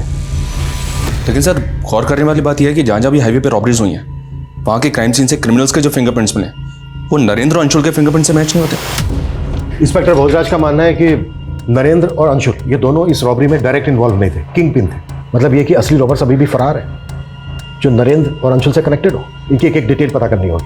होश में कब तक आ रही है? सर, डॉक्टर्स का कहना है कि वो लेडी रिकवर कर रही है, लेकिन उसे होश कब तक आएगा सर, ये कहना थोड़ा मुश्किल है। इस रॉबरी से पहले आगरा फरीदाबाद हाईवे पर 4 रॉबरी और हुई। डिटेल्स दिखाऊंगी। ये देखिए सर, पिछले सभी वारदातों में कोई भी विक्टिम नहीं बचा था सर। और अजीब बात यह है कि हर बार क्राइम सीन से कुछ ना कुछ अजीब मिला था। पहली वारदात में क्राइम सीन से काफ़ी टॉय मिले थे, दूसरी में स्ट्रॉबेरीज, तीसरी में पेन और चौथी वारदात में क्राइम सीन से कच्चे आम मिले थे। लेकिन इस सबका इस रॉबरी से क्या कनेक्शन हो सकता है? हो सकता है उसकी पिस्टल इस्तेमाल की गई, उसकी शॉप पर जितने भी गन है उन सबकी जांच करवाओ और पेपर भी चेक करवाओ। Okay sir.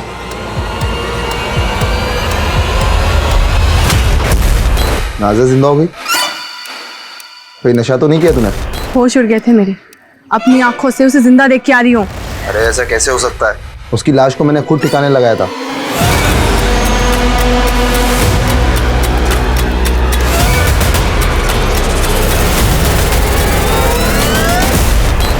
सर, इस नरेंद्र के CDR में एक सस्पिशियस नंबर मिला है जो एक फेक आईडी से लिया गया था। और अंशुल का नरेंद्र के साथ कोई कनेक्शन मिला? जी नहीं सर। अंशुल की शॉप में जितनी भी गन्स मौजूद हैं सबकी जांच करवाई, उनके पेपर्स भी चेक किए, लेकिन कोई भी गन रॉबरी में इस्तेमाल नहीं हुई है। हो सकता है जो गन रॉबरी में इस्तेमाल हुई हो वो अंशुल ने कभी शॉप पे रखी ना हो। और एक बात सर, ये अंशुल का फादर अभी जेल में बंद है और अंशुल की मंगेतर शैलजा एक ही बात बोल रही है कि ये एनकाउंटर फेक था। शैलजा से मिलते हैं एक बार। सर, मैं पहले भी कई बार कह चुकी हूँ, अंशुल एक ऑनेस्ट इंसान था, वो किसी भी क्रिमिनल एक्टिविटी से नहीं जुड़ा था। और अंशुल के फादर? मालूम है ना, अंशुल के फादर एक्सटॉर्शन, फिरौती, मर्डर के केस में पिछले 8 साल से अंदर है। सर, अगर अंशुल के फादर जेल में थे तो इसका ये मतलब नहीं कि अंशुल क्रिमिनल था, और वैसे भी वो अपने फादर से बहुत पहले रिश्ता खत्म कर चुका है। तुम कब से जानती थी अंशुल को, जो उसको लेकर इतना कॉन्फिडेंट हो? 2 साल से, और मैं तभी से जानती हूँ कि उसके फादर क्रिमिनल है। उसके बाद भी मैंने उसके साथ दोस्ती की, क्योंकि मैं जानती थी कि वो एक अच्छा इंसान था। तुम तो ऐसे। हेलो सर, उस लेडी को होश आ गया है। इसकी फैमिली हाईवे रॉबरी में मारी गई थी।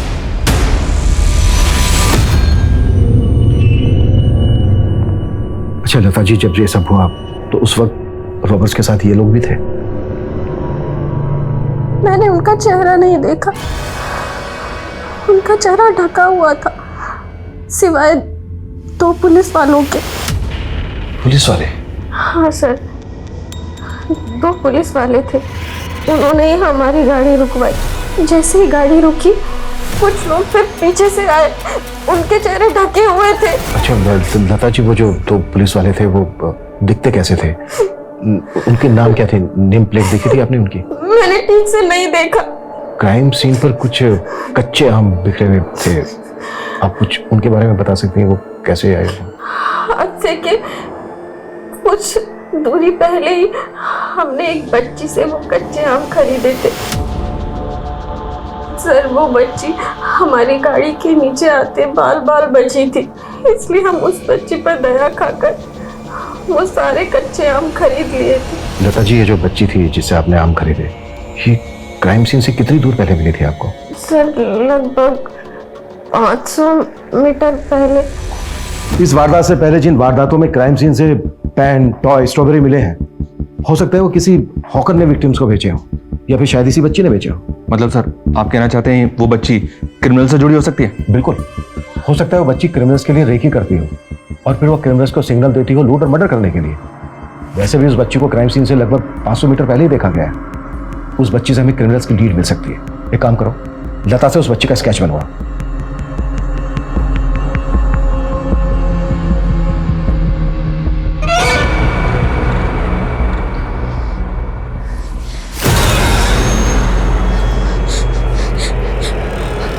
हमें चिढ़ दो प्लीज, हमें चिढ़ दो।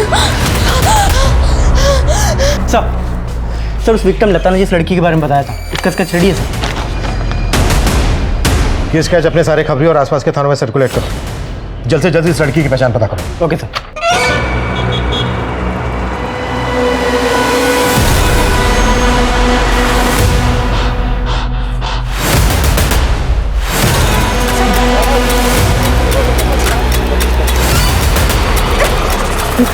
कौन सा? कौन सा? अभी जानी ना। Hello,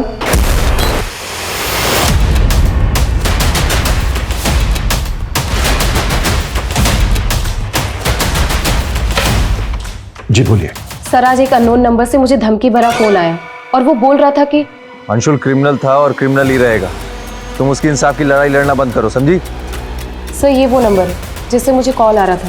sir, now I am sure कि पुलिस में से कोई तो इन्वॉल्व है जो इस फेक एनकाउंटर केस को बंद करवाने के लिए मुझ पर प्रेशर डाल रहा है। सर, शैलजा को जिस नंबर से कॉल आया था वो नंबर एक फेक आईडी से लिया गया था। हो सकता है शैलजा अंशुल को बचाने के लिए झूठ बोल रही हो और ये फोन कॉल चाल हो उसकी। बैकग्राउंड निकालो शैलजा की। Okay sir. सर, नरेंद्र की कॉल रिकॉर्ड में जो फेक आईडी का नंबर मिला सर, उसमें एक चंद्रेश नाम के हीरा व्यापारी का नंबर मिला है। सर, ये चंद्रेश है। सर, इसका फ़ोन काफ़ी टाइम से बंद है और ये कहाँ गायब हो गया ये भी नहीं पता चल रहा। मे भी चंद्रेश इस सब में शामिल हो। डिटेल निकालो इसका।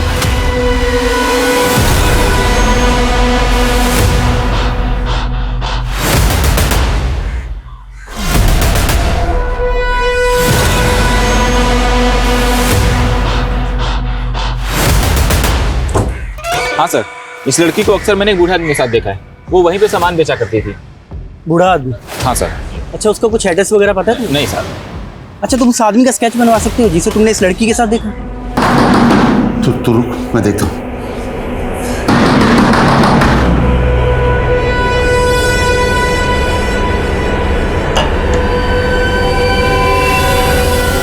सर, मैंने शैलजा के कॉल डिटेल्स चेक की। उसके कॉल डिटेल्स के मौजूदा नंबर्स में से कई नंबर फेक आईडीज के हैं सर, जिनसे लगातार उसे कॉल किया जा रहा था। कहीं ऐसा तो नहीं है कि ये शैलजा भी सब में इन्वॉल्व है और अब तक झूठ बोलती आ रही है हमसे? सर, आप कमाल करते हैं। पहले अंशुल को पुलिस वालों ने फेक एनकाउंटर पे मार दिया और जब मैंने आवाज उठाई तो आप लोग मुझ पर शक कर रहे हैं। ऐसे ही शक नहीं कर रहे हैं हम तुम पे। तुम्हारे कॉल रिकॉर्ड्स में फेक आईडी से लिए के कई नंबर मिले हैं। कॉल आते थे उन नंबरों से तुम्हें जो अब बंद है। क्यों आते थे उन नंबर से कॉल? ये देखो, चुप क्यों हो गई अब? बोलो किसके नंबर है ये सब? मुझे नहीं पता, लेकिन इन नंबर से मुझे कई बार ब्लैंक कॉल्स आए हैं। Blank calls? हाँ, और सिर्फ ब्लैंक कॉल्स ही नहीं, बल्कि कोई लड़का है जो मुझे हर रोज फोन करके परेशान करता था। तुम्हें मैंने कितनी बार कहा है कि मुझे फोन करके परेशान करना बंद करो? समझ में नहीं आता तुम्हें?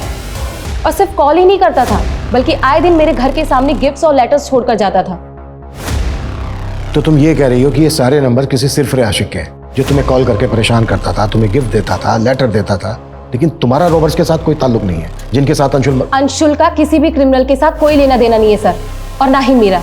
लेकिन हम उस आदमी से जरूर मिलना चाहेंगे जो तुम्हें कॉल करके परेशान करता था, तुम्हें गिफ्ट देता था। वो गिफ्ट तो होंगे ना तुम्हारे पास? जी। हेलो,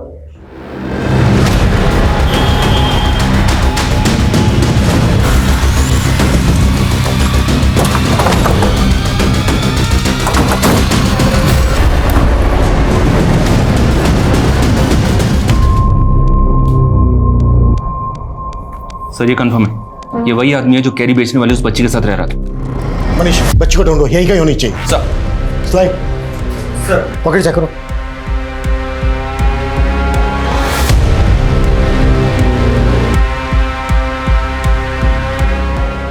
एनवेलप दिखाओ। सर, अंदर कोई बच्ची नहीं। हाँ सर, ये बच्ची यहाँ रहती तो थी, पर अब पता नहीं कहाँ है। नाम क्या है बच्ची का? बच्ची का नाम तो नहीं मालूम, पर वो 3 महीने से यहाँ जयराज जी के साथ रह रही थी। जयराज इन बुजुर्ग का नाम है जो जिनका मर्डर हुआ है? जी सर। अच्छा, इस बच्ची का रिश्ता क्या था जयराज जी के साथ? वो तो कहते थे वो उनके दूर की रिश्तेदार है, पर वो बच्ची बांग्ला बोलती थी और जयराज जी यूपी साइड के हैं।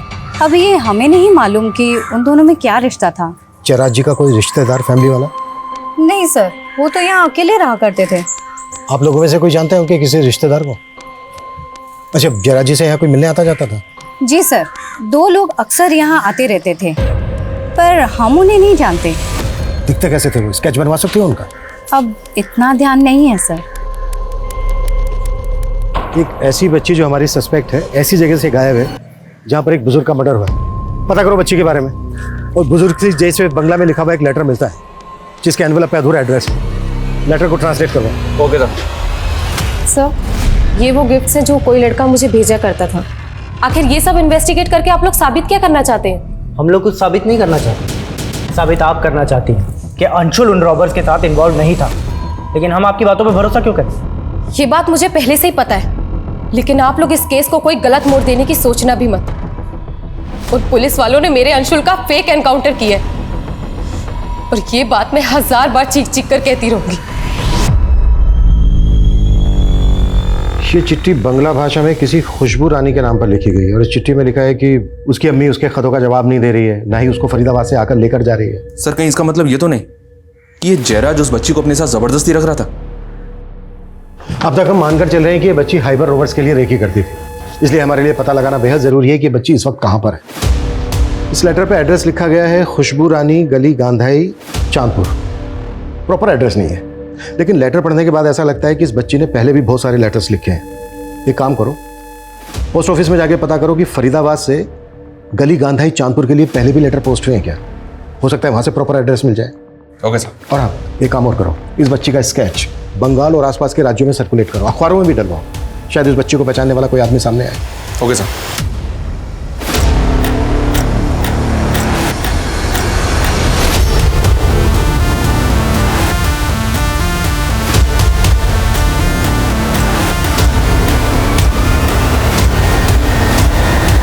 हाईवे रॉबरीज और इतनी निर्मम हत्याओं के केस में लीड ढूंढती एसआईटी अब सोच रही थी कि एक बच्ची इतने खूंखार क्रिमिनल्स के गैंग का हिस्सा होगी, लेकिन वो बुजुर्ग कौन थे जिनके साथ वो बच्ची रह रही थी?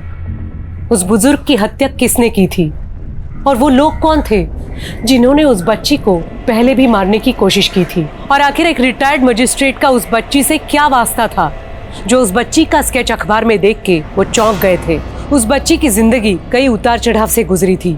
6 महीने पहले वो एक ऐसे चक्रव्यूह में फंसी थी जो इस केस को कई चौंकाने वाले एंगल्स देने वाला था। তুই চিন্তা করবি না, হ্যাঁ? সাহাব আসবে, সাহাবকে সব বলে দিবি, তারপরে তোকে ঠিকঠাক ঘরে পৌঁছে দেবে। সব নমস্তে। नमस्ते जी, नमस्ते बताइए करो, नमस्ते करो। क्या हुआ?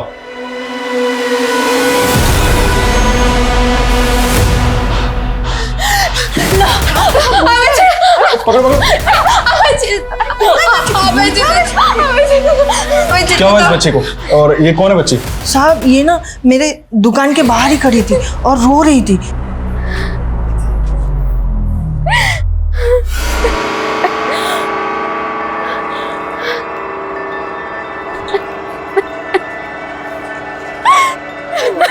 इसको अपना घर का पता भी पता नहीं है। और साहब इसने ना मुझे बोला कि इसके साथ किसी ने रेप भी किया है। लो बेटा पानी पियो। खा खा जल खा। देखो बेटा, तुम्हें डरने की बिल्कुल भी जरूरत नहीं।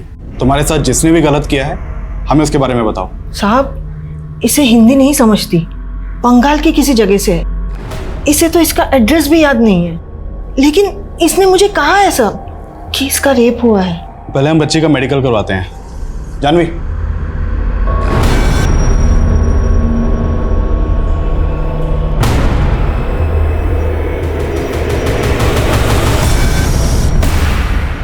सर, ये बच्ची की मेडिकल रिपोर्ट है। सर रिपोर्ट से ये तो कंफर्म नहीं हुआ कि बच्ची का रेप हुआ था, लेकिन बच्ची सेक्सुअली एक्टिव थी और इस बच्ची की उम्र महज 14 से 15 साल की होगी। इस लड़की ने क्या बयान दिया? सर बच्ची काफ़ी डरी हुई थी और ठीक तरह से हिंदी भी नहीं बोल सकती। ये बच्ची इन विमला जी की दुकान के बाहर मिली थी। ये बंगाली हैं। बच्चे ने विमला जी को बताया था कि उसका रेप हुआ था। इस बच्ची का जो आपने अखबार में स्केच छपवाया है, पहले मेरी कोर्ट में मेरे सामने पेश हुई थी और इसने अपने बयान बंगाली में दिए थे और ये कहा था कि इसके साथ कुछ लोगों ने ज़बरदस्ती की है। लेकिन ये बच्ची अपने किसी भी रेपिस्ट का नाम नहीं जानती थी और ना ही उनको पहचानती थी और ना ही उसका स्केच बनवा पाई थी। लेकिन इस बच्ची ने अपने बयान में यह भी कहा था कि उसके साथ एक ऐसे व्यक्ति ने रेप किया था जो उस वक्त पुलिस की वर्दी में था। पुलिस की वर्दी? जी सर, अब तक हम ये मानकर चल रहे थे कि ये बच्ची रॉबरी गैंग वालों के लिए रेकी करती थी और एक विक्टिम ने हमें स्टेटमेंट दिया कि जो वो गैंग था उसमें 2 पुलिस वाले भी शामिल थे।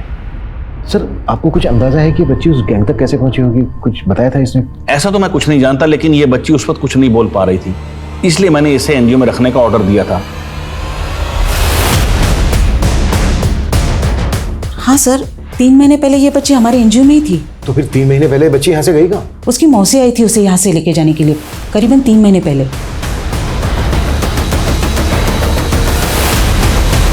जब उसकी मौसी आई थी उसको लेने, आपने लोकल पुलिस को इन्फॉर्म किया था? नहीं सर, मुझे लगा उसकी फैमिली आ गई तो मैंने उसे जाने दिया। क्या ऐसा तो नहीं है कि किसी के इशारे पे किया आपने ये सब? No sir, it's just a mistake. उस लेडी की डिटेल दीजिए हमें। 98754389। नंबर तो बंद आ रहा है, जाहिर सी बात है नंबर फेक होगा और एड्रेस भी। नाम क्या था उसका? सर उसका नाम नफीसा था। फोटो दीजिए उसका। जी ये रहे। इस एनजीओ के बारे में इंक्वायरी करो। नाजिया का कहना है कि किसी पुलिस वाले ने भी उसका रेप किया था। इस केस के तार बहुत दूर तक जुड़े हो सकते हैं। कैसे भी करके हमें पता लगाना है कि इस वक्त नाजिया है कहाँ।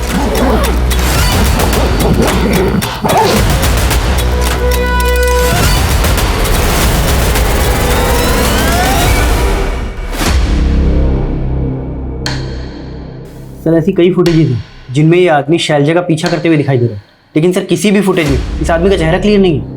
ये आदमी किसी फुटेज में शैलजा के साथ बात करते हुए भी दिखाई गए? नहीं सर, लेकिन सर मुझे ऐसा लग रहा है कि कहीं ये आदमी शैलजा का वही जिल्टेड लवर तो नहीं है जो शैलजा को ब्लैंक कॉल्स किया करता था और गिफ्ट्स भेजा करता था। पता करो ये आदमी कौन है। क्या एसआईटी को वाकई कोई लीड देने वाला था? और एसआईटी नाजिया का अतीत जानने के लिए इतनी इच्छुक क्यों थी? क्या वाकई कोई ऐसा पुलिस वाला था जो नाजिया का रेप कर रहा था? लेकिन काफी कोशिशों के बाद एसआईटी ने यह जरूर पता कर लिया था कि नाजिया 2 साल पहले पश्चिम बंगाल के चांदपुर इलाके से लापता हुई थी। करीब 2 साल पहले आप लोगों ने नाजिया की मिसिंग कंप्लेंट फाइल करवाई थी। आखिर वो फरीदाबाद कैसे पहुंची, गायब कैसे हुई थी वो? हमको नहीं मालूम साहब। देखिए एक लंबे समय तक नाजिया के साथ रेप किया जा रहा था। उसके बाद उसको एक एनजीओ में रखा गया जहाँ से नफीसा नाम की औरत उसको लेकर गई। एनजीओ वाले ने हमें बताया कि वहाँ उसने अपने आप को नाजिया की मौसी बताया था। ये है वो नफीसा। साहब ये नफीसा नहीं है, ये तो रूपा है। रूपा है, हमारे गांव में रहती थी और ये नाजिया की मासी नहीं है। ये तो नाजिया को जानती थी बस। ये रूपा आपके गांव में रहती कहाँ? यही पास में रहती थी साहब, लेकिन उसे सालों से किसी ने नहीं देखा। मतलब रूपा हमारी बेटी को लेकर भी हो सकता है। अच्छा, रूपा के बारे में कोई और इन्फॉर्मेशन दे सकते हो आप लोग? नंबर है उसका आपके पास? है ना साहब, नंबर है, लेकिन सालों से उसका नंबर बंद है। कोई बात नहीं, आप हमें दीजिए।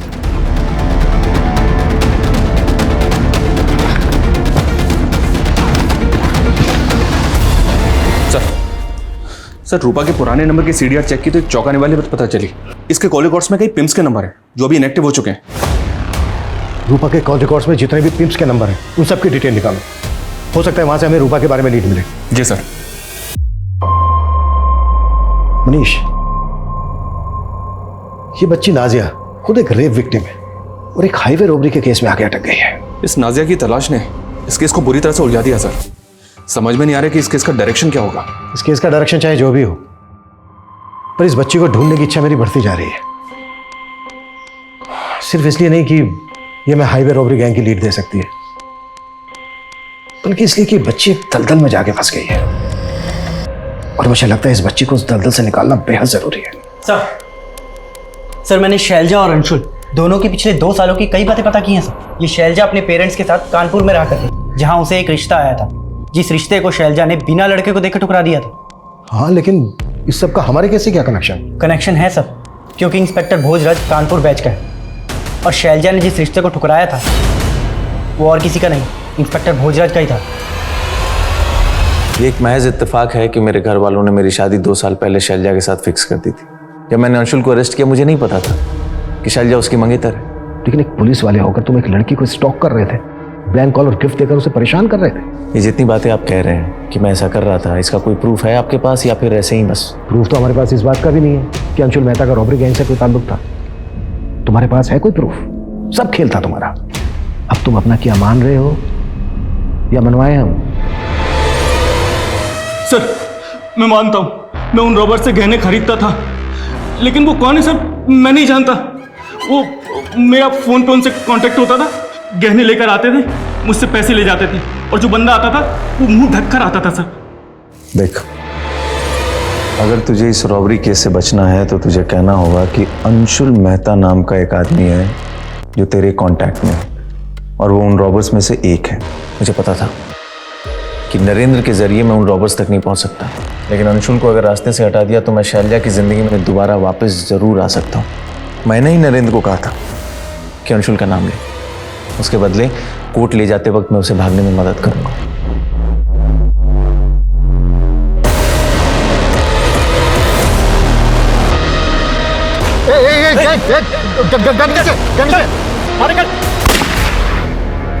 नरेंद्र इस केस की अहम कड़ी था, उसको ही मार दिया तूने।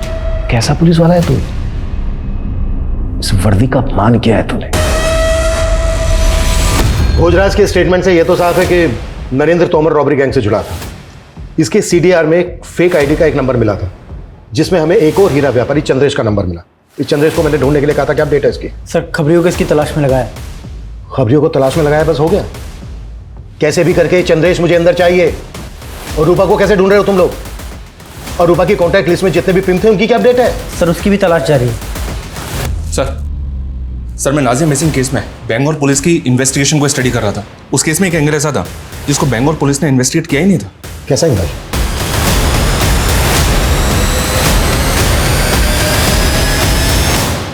क्या हुआ? अब चुप क्यों हो तुम लोग? दुबई के उस शेख के साथ क्या वास्ता है तुम लोगों का? कहीं ऐसा तो नहीं है कि दुबई के उस शेख के साथ नाजिया की शादी करवा दी थी तुम लोगों ने? किंतु सर नाजिया तो लापता है। तो फिर दुबई के उस शेख ने तुम्हारे अकाउंट में पैसे ट्रांसफर किए थे? ये नहीं बताएगा साहब, हम बताते हैं आपको। ये नाजिया का शादी वो दुबई के शेख के साथ कराने वाला था। सर हम क्या करते हैं? सर हमारे एक रिश्तेदार है आफाक, उसने हमारा सारा जमीन कब्जा कर लिया है। लाखों का जमीन तो कब्जा कर ही लिया है। कोर्ट के चक्कर मारते मारते ताने ताने का मोहताज हो गया था। मैं क्या करता सर? पैसों के लालच में तूने अपनी बेटी का सौदा कर दिया? कैसा बाप है रे तू? ये वही करने वाला था, लेकिन हम नाजिया का अच्छा चाहता था। बस हमारा माथा खराब हो गया था। क्यों? वो रूपा पे भरोसा कर ली। इसके लिए हम रूपा को बोला कि नाजिया को थोड़े दिनों के लिए अपने पास रखे, लेकिन हमको क्या मालूम था साहब कि वो हमारी लड़की को हमसे इतना दूर लेकर जाएगी। नाजिया के माता पिता की भूमिका भी अब संदिग्ध नजर आ रही थी। वहीं एसआईटी को जल्द ही चंद्रेश नाम के हीरा व्यापारी की एक लीड मिली जो चोरी के गहने खरीदा करता था। सर मेरी बात मानिए सर, मैं किसी नरेंद्र तोमर को नहीं जानता सर। जिस फेक आईडी के नंबर से नरेंद्र तोमर को कॉल किया जाता था, उसी फेक आईडी के नंबर से तुझे भी कॉल किया जाता था। बोल कौन है वो जो तुम दोनों को कॉल करता था? सर वो तो जमीर और रुस्तम है। काम लेंगे दोनों।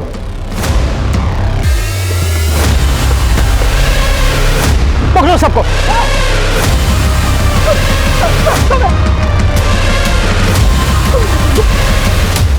कौन है बच्ची? हमें नहीं मालूम सर, ये बच्ची तो जयराज के साथ रहती थी। जयराज भी तुम लोगों के लिए काम करता था ना? हाँ साहब। जयराज को क्यों मारा? साहब हमने नहीं मारा जयराज को। ये बच्ची तुम लोगों के चंगुल में कैसे फंसी?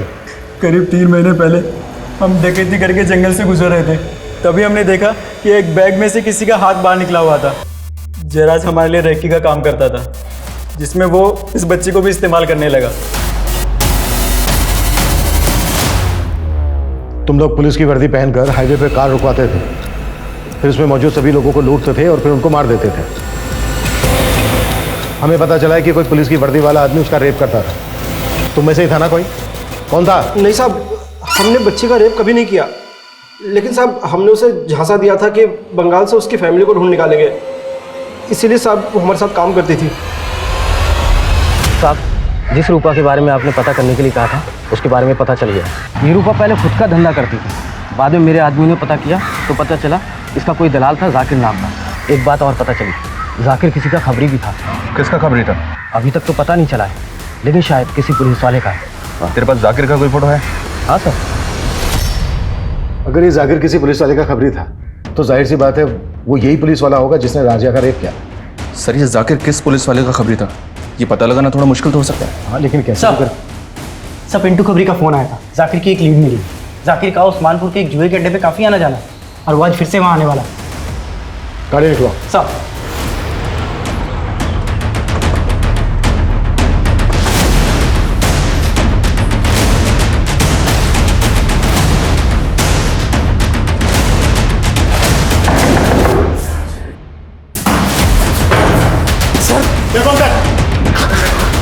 बोल नाजिया का।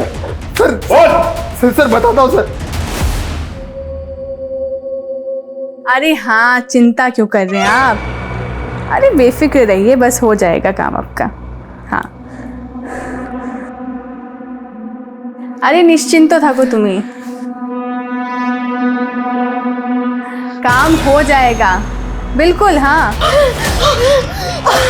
अरे लेके चलो इसको। बेटा डरो मत, हम पुलिस, कुछ नहीं होगा तुम्हें। हम फरीदाबाद में मीट का काम करता था और एक्स्ट्रा पैसा कमाने के लिए हम सेक्स रैकेट से जुड़ गया। तभी हमारा मुलाकात जाकिर से हुआ था। हम जानता था कि वर्जिन लड़की का मार्केट अच्छा है, इसलिए जब नाजिया की माँ नाजिया को हमारा पास छोड़ के गया तो हमारा मन में लालच आ गया और हम उसको फरीदाबाद लेके आ गया। आओ अंदर आओ नाजिया। और जाकिर उसको धंधे पे बिठा दिया। मैं बस नाजिया ऐसी बच्चियों को सूटकेस में डालकर अपने क्लाइंट्स के पास ले जाता। नाजिया के साथ भी मैंने यही धंधा शुरू कर दिया था। एक दिन अचानक वो तंग आकर भाग गई और किसी पान वाली को मिली जो उसे पुलिस के पास लेकर गई। फिर पुलिस ने उसे एनजीओ में डाल दिया। नाजिया का कहना कि कोई पुलिस वाला था जो रेप करता था उसका? हाँ सर, उस पुलिस वाले साहब ने कहा कि उस बच्ची को किसी भी हाल में एनजीओ से बाहर निकालो। उन्हें डर था कि नाजिया उनके बारे में सबको बता ना दे। हम जाकिर के कहने पे ही नाजिया को एनजीओ से हटाया था और वापस जाकिर को सौंप दिया। वो पुलिस वाला कौन था जो नाजिया का रेप करता था? ये लो साहब, आपके गले की हड्डी, एनजीओ से निकाल कर लेके आया इसको।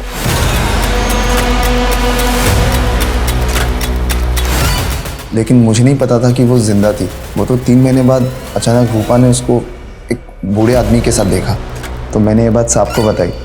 वो बच्ची फिर हाथ से निकल गई।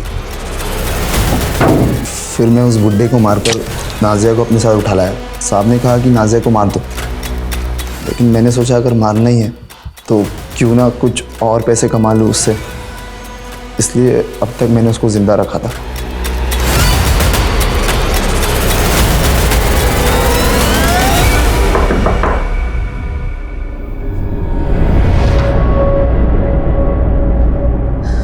हमें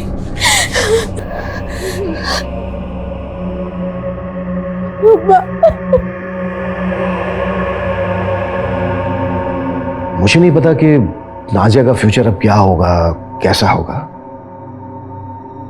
लेकिन मैं आप सभी से अपील करता हूं, जब आप नाजिया जैसे बच्चों को कहीं भी किसी भी मुसीबत में देखें, प्लीज पुलिस से संपर्क जरूर करें। लगभग 2.5 साल नरक से भी बदतर जिंदगी जीने के बाद आखिरकार नाजिया को अपनी अम्मी को देखना नसीब हो पाया। लेकिन नाजिया के साथ हो रहे गुनाह तब शायद थम सकते थे जब नाजिया की सुनवाई एक मैजिस्ट्रेट द्वारा की जा रही थी। अगर तब उसके साथ हुई ज्यादतियों को गंभीरता से लिया जाता तो शायद हम एक बच्ची को ये उम्मीद दे सकते थे कि गुनहगार कभी बख्शे नहीं जाते।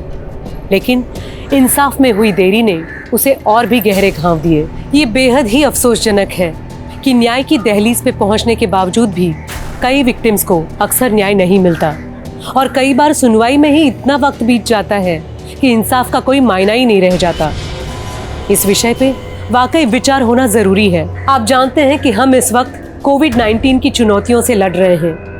कृपया मास्क लगाएं और सोशल डिस्टेंसिंग का जरूर पालन करें। अब मैं सोनाली कुलकर्णी आपसे विदा लेती हूँ। क्राइम पेट्रोल सतर्क, जस्टिस रीलोडेड में फिर होगी आपसे मुलाकात एक नए और चौंका देने वाले केस के साथ। तब तक अपना और अपने परिवार का ख्याल रखें। जय हिंद। क्राइम पेट्रोल के और भी दिलचस्प कहानी देखने के लिए हमारे चैनल को सब्सक्राइब करें और बेल आइकॉन दबाना न भूलें।